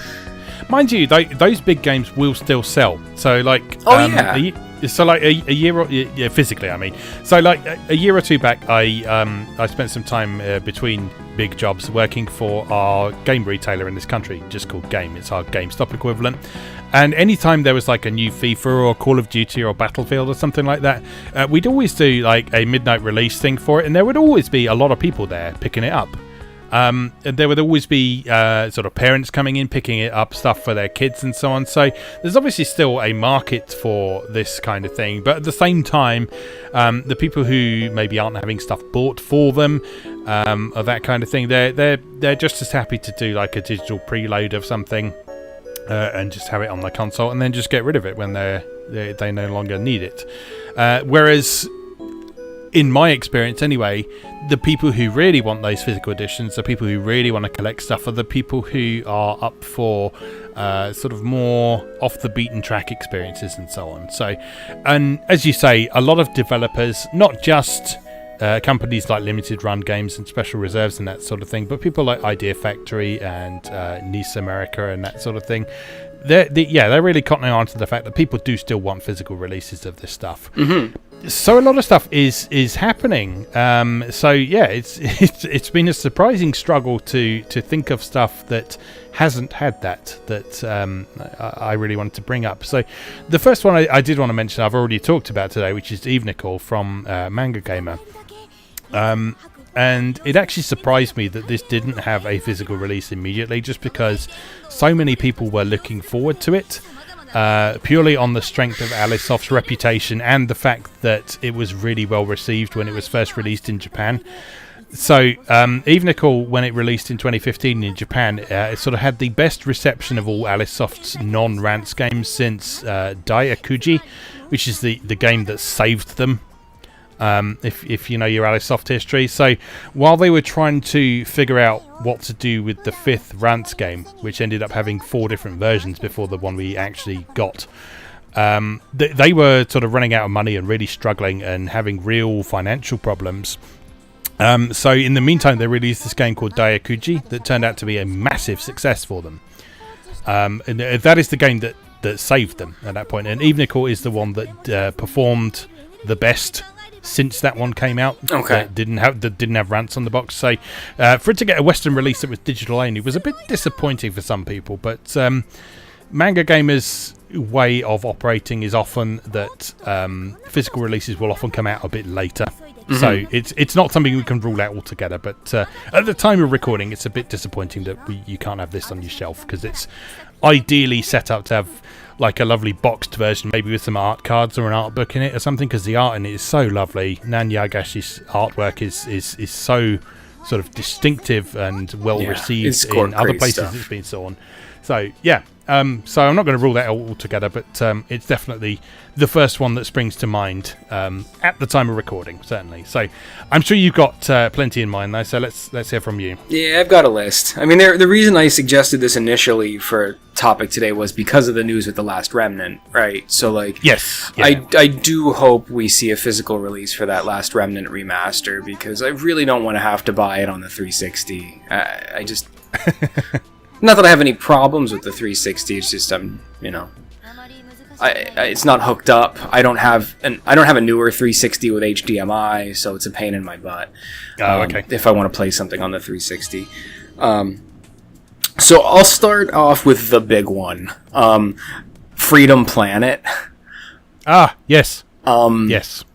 When I found out that Xseed was publishing the Switch port of Freedom Planet, I was like, holy shit, yes, because it's Xseed. So I'm going to get a beautiful box with a soundtrack and an art book. And no, Xseed was just publishing the digital release on the eStore. And it was like when the Grinch's heart grows 3 sizes, like imagine that in reverse. Like my heart was filling my chest, and then it just shriveled into a freaking prune. Like, Freedom Planet is amazing, and I love it. It is by Galaxy Trail. The original Windows version came out in 2014, so it's been around for quite some time. Freedom Planet was originally conceived as a Sonic fan game, and then the creator decided that he wanted to make something new and distinct instead of making something that was a tribute piece, so that he could actually make something that was his and sell it commercially. So Freedom Planet kind of evolved from that. And the way I would describe Freedom Planet to people most of the time is it's the Saturn 2D Sonic game that we never got. Yeah, absolutely. So if you like Sonic and you like mascot platformers with bright colors and interesting stage gimmicks, like, Freedom Planet is amazing. Also, it has what might be one of my favorite game soundtracks in recent history. Like, I listen to the soundtrack for this game constantly. It's just so good. The characters are great. There's 3 playable characters in the original Freedom Planet, and they all play differently. It's got a very robust story mode with full voice acting, which is kind of nuts for a side-scroller. Actually pretty good voice acting as well, isn't it? Yeah, it's not bad. It's certainly better than what you would expect for something of this production level. No, like, it's just one of those games that when I first played it, it was just constantly surprising how good it was. Yeah. And I'm just so attached to it on this like artistic and emotional level that it like kills me that there's no way for me to put it on in my collection on a shelf. I'm hoping maybe as we get closer to the release of Freedom Planet 2, which is currently in development, maybe there'll be some more motion towards it. But yeah, at this point, if it hasn't happened, I'm worried that it won't. Because it's been around for quite some time. The PS4 versions existed for quite some time. The Switch versions, like I said, the Switch version was published by someone who publishes physical games, and there still wasn't a physical version of it. Yeah. So I don't know what's going on here, but I really need a copy of this. I don't care if it's through one of those boutique companies. I don't care if it's through Limited Run. I really want to own this game. Yeah, definitely. Seconded. I would happily buy another copy of that. Yeah. And yeah, like you say, it's really surprising that Xseed didn't go for a physical release on this one, because they had so much feedback saying that people wanted this. So yeah, it's really odd to me that they didn't go with that, which is a shame. But yeah, it's one that's genuinely surprising to me that it hasn't happened yet on.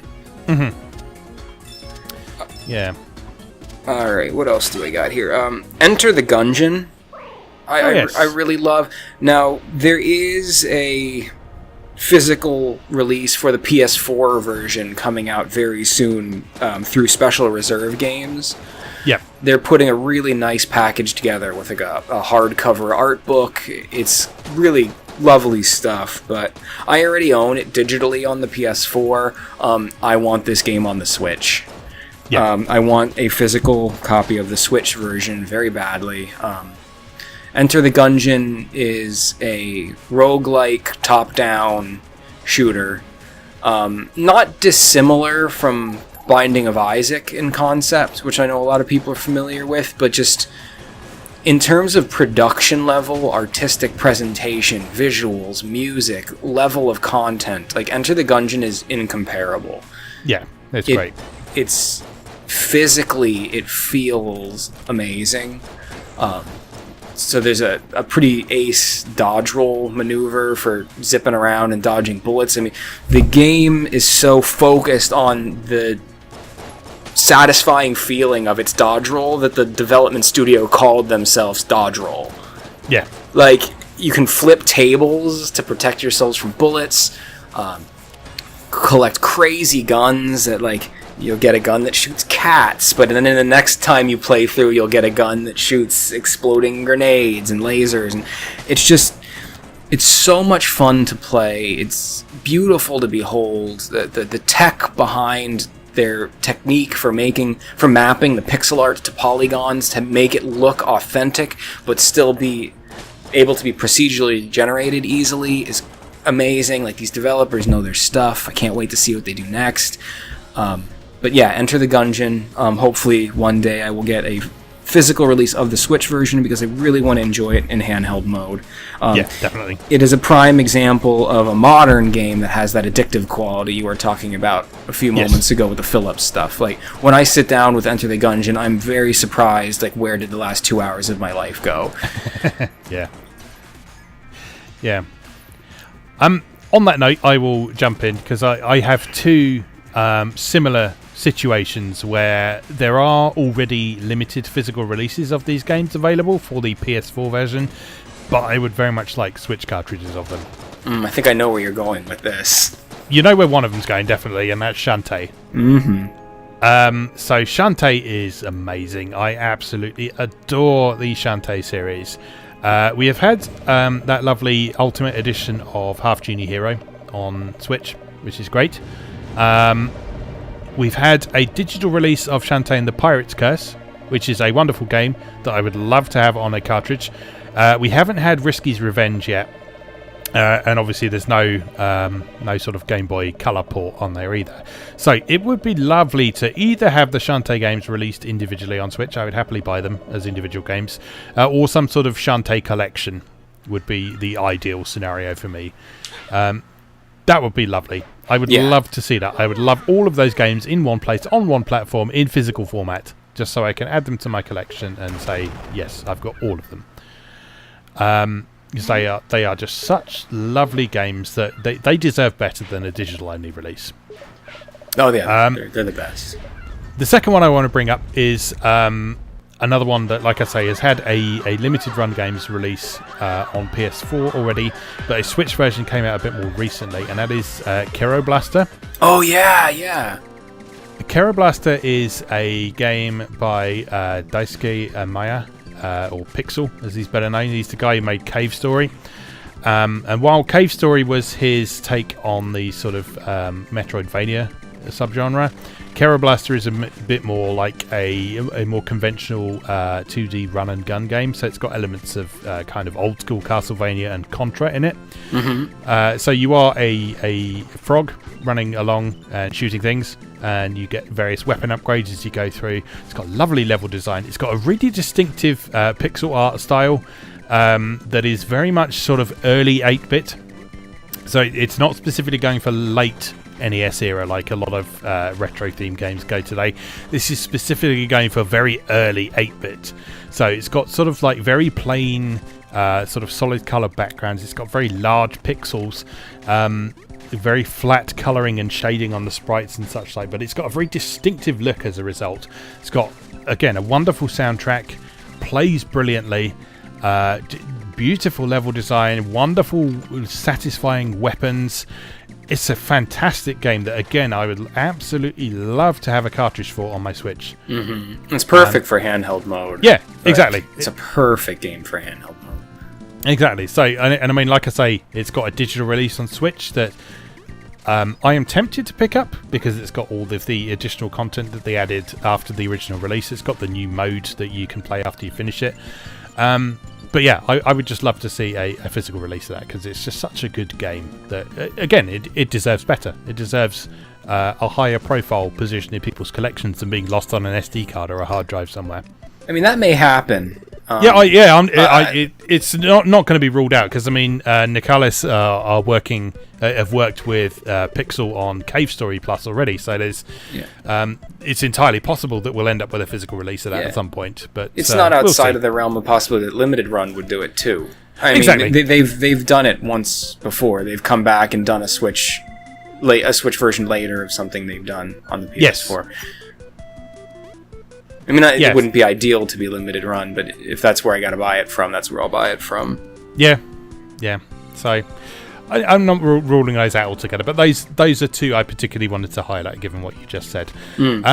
Another thing that I would quite like to see, in terms of stuff that is actually digital download only at the moment, that hasn't had any sort of physical release at all, is some sort of collection of Hamster Corporation's Neo Geo re-releases.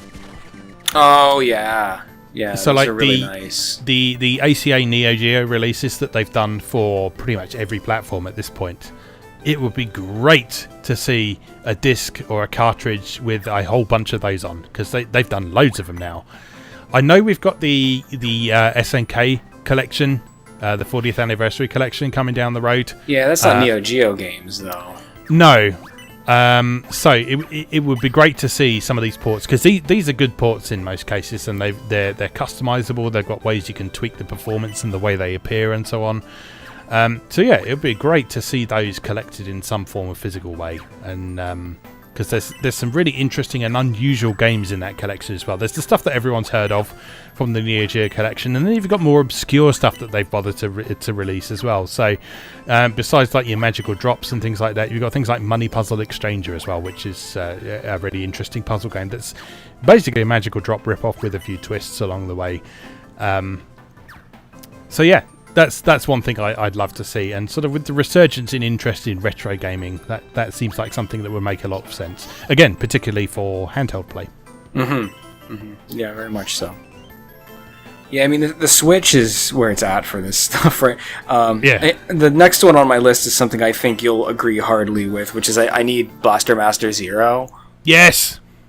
I knew I wouldn't get an argument out of you from that one, but Inta Creates, right? Basically, like anything Inta Creates is remotely involved in, I need to own and love. Like this new game they're making for the Switch too, this Dragon. I can't even remember what it's called. Dragon Marked for Death. Yeah, Dragon Marked for Death. It's getting a physical release in Japan. Yes. So who knows what'll happen. It is getting a lot of DLC though, so I don't know if I would want it right away. I'd maybe want to wait, a year or so to see what happens. Yeah, but what I would like in that regard is I'd like maybe either Blaster Master Zero with all its DLC, because it's had those extra characters, so like you can play as Shantae and Shovel Knight in it and that sort of thing.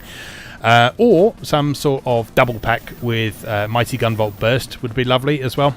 Yes, definitely. I would love that too. I always forget that exists. It's such a good game, man. You need to play that if you haven't already. It is a fantastic Mega Man game. Yeah.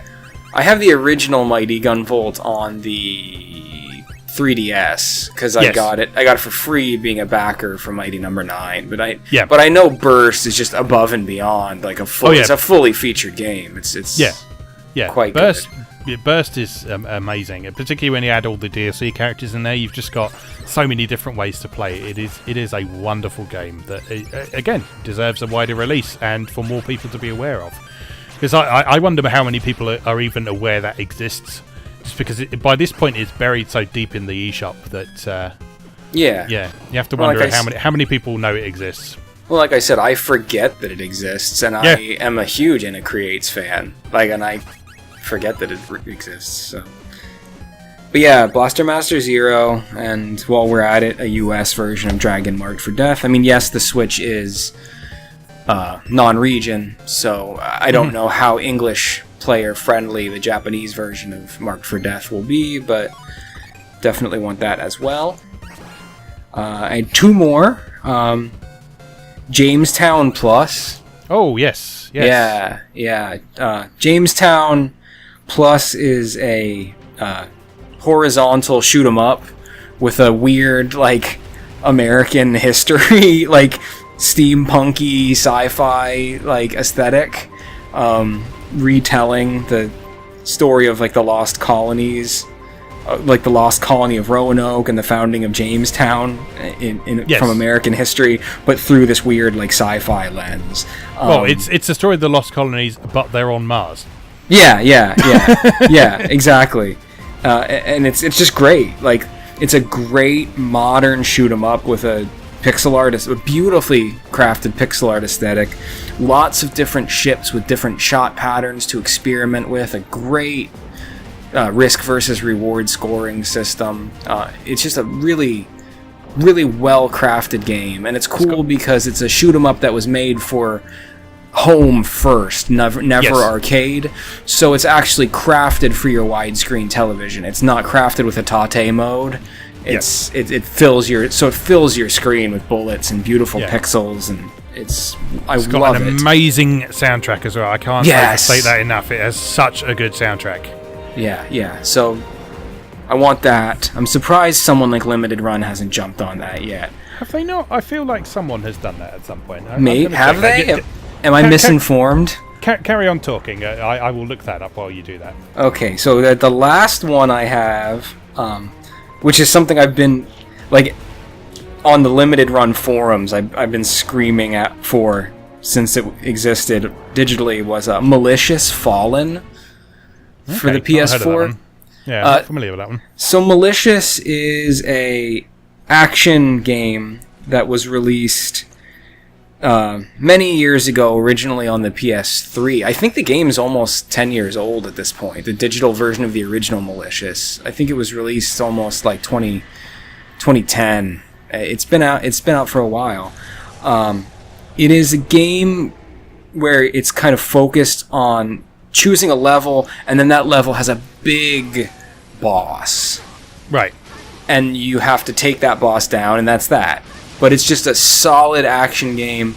And then the boss kind of spits out like mob enemies, and you have to fight those to stay alive. And then by killing the mob enemies, you weaken the boss. So there's this kind of juggle back and forth between controlling the mob enemies, fighting the boss, staying alive. And it's just a really good, responsive action game.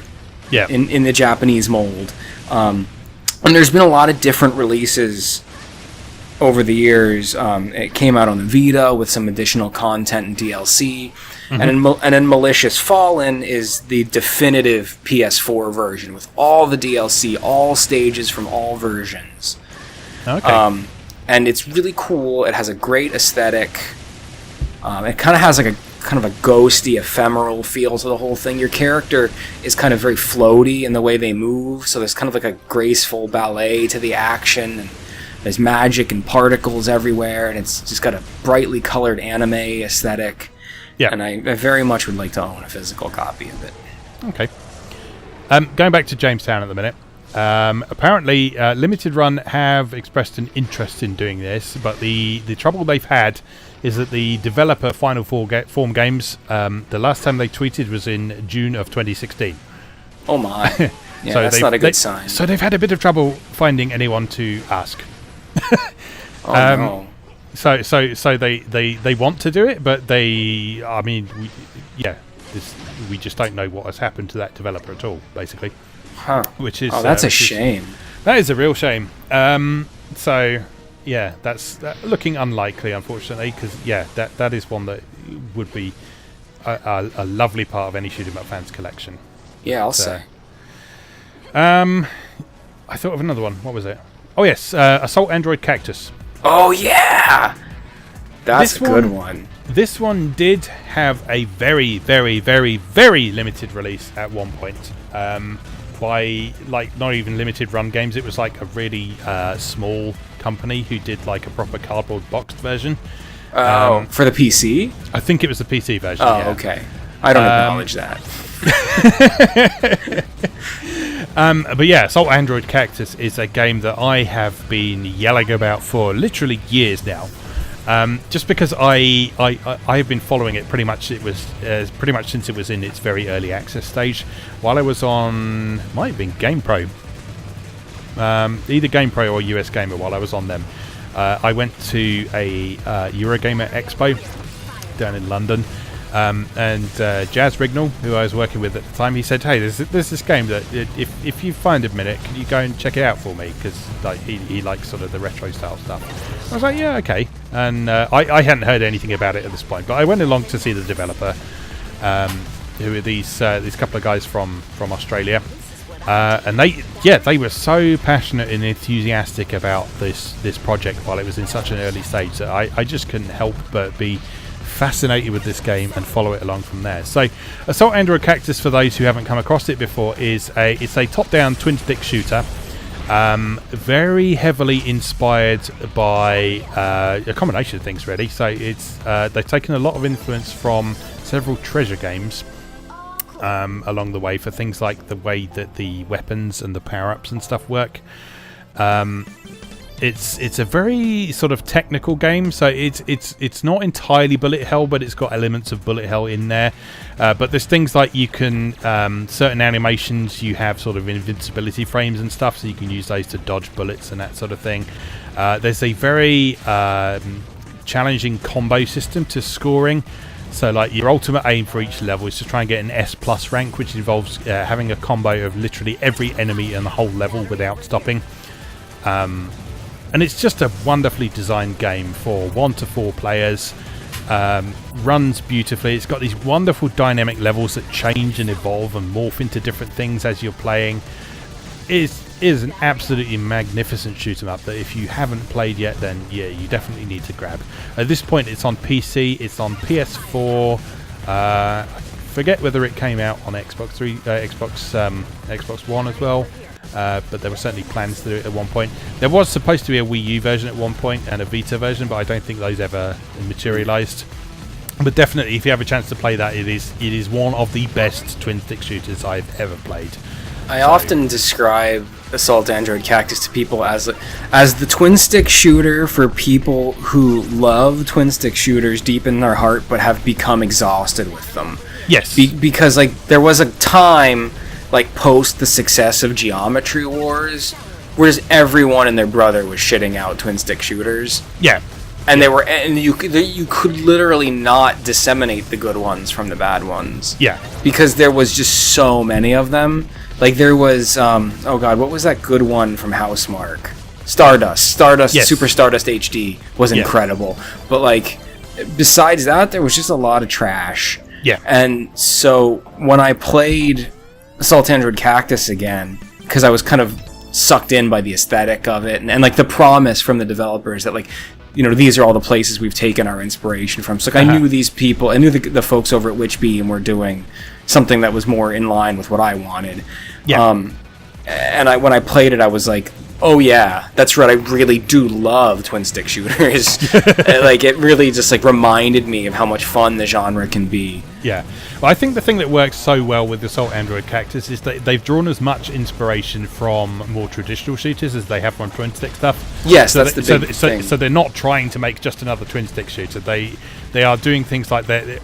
It's not just ploughing through hordes of enemies. There are enemies that take multiple hits. There are enemies that require specific strategies to avoid their attacks. The boss fights are absolutely incredible. Sort of multi-phase combat scenarios that you have to make sure you're in the right place and time your attacks right and that sort of thing. So yeah, there is as much influence from traditional shoot 'em ups as there are from twin-stick shooters in there, and that's what I think makes it stand out so much. Yeah, absolutely. It feels like a proper fusion of Western and Japanese design ethos. Like it's a best of both worlds kind of scenario, and it really shines. Yeah, absolutely. All right, any other examples for us? No, I think that's all I had. Okay. I mean, I'm sure I'll think of like a million more once we're done talking, but that's a good place for me to stop. The only other one I thought about mentioning was Yakuza 5 for PS3, but I mean, we are, all being well, getting the PS4 remaster of that anyway, so that's probably not going to be too much of an issue. Yeah, that is one that in the past I've always kind of regretted there not being a physical release for. Oh, sure.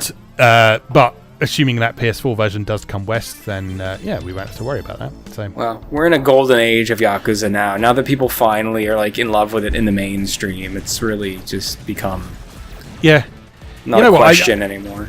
I find it quite amusing because there's this commenter who has occasionally followed me around my blog and on Reddit and places like that, who has this stick up his arse about what he calls panty quests, sort of colourful moe RPGs and that sort of thing, and he is absolutely convinced of the fact that this is preventing Yakuza games from coming over. And like, my response to him is always like, okay, so all of the Yakuza games we're not getting in the West, like we didn't get 1 or 2 or 3 or 4 or 5 or Kiwami 2 or 6 or all of them.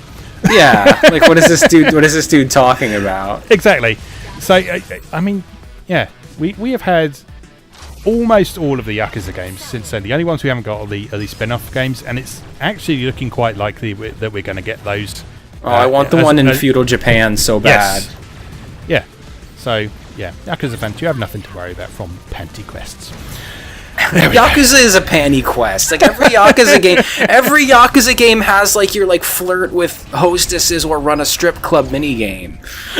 So like you cannot simultaneously attack Moe games and champion Yakuza when you can literally spend hours in Yakuza talking to pretty girls. I know, like, it's ridiculous. Hypocrisy. It's ridiculous. I just wanted to bring that out just because it always makes me laugh every time I see it. But anyway, that's probably a good time to finish there. Right. Thank you very much for watching. Thank you for engaging in a lengthy and enjoyable discussion, Chris. That was a lot of fun. Anytime. Yeah, please do remind people where to find you on the internet.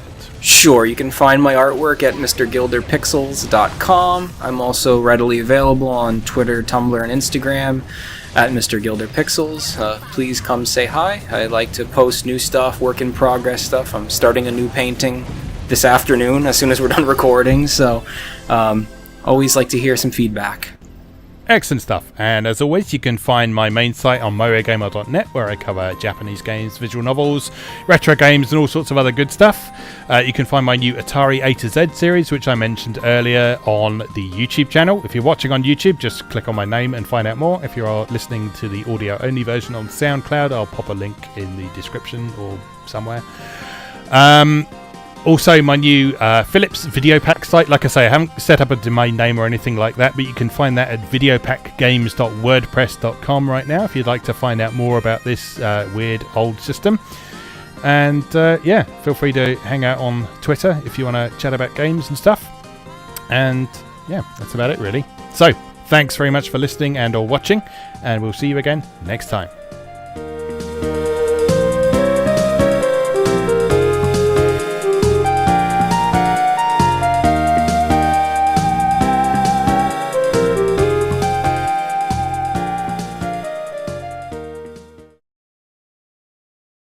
Thanks for watching. If you enjoyed this video, please help out the channel by leaving a like or a comment and subscribing. Be sure to check out MoeGamer.net for new articles on Japanese and Japanese-inspired video games, new and old, every weekday. Every month, MoeGamer features an in-depth exploration of an individual game or series as its cover game, so be sure to check the archives to see if your favourite has had a deep dive yet. If you'd like to support the site directly, please consider becoming a patron or buy me a coffee. You can find links to do both down in the video description. Thanks again, and I'll see you next time.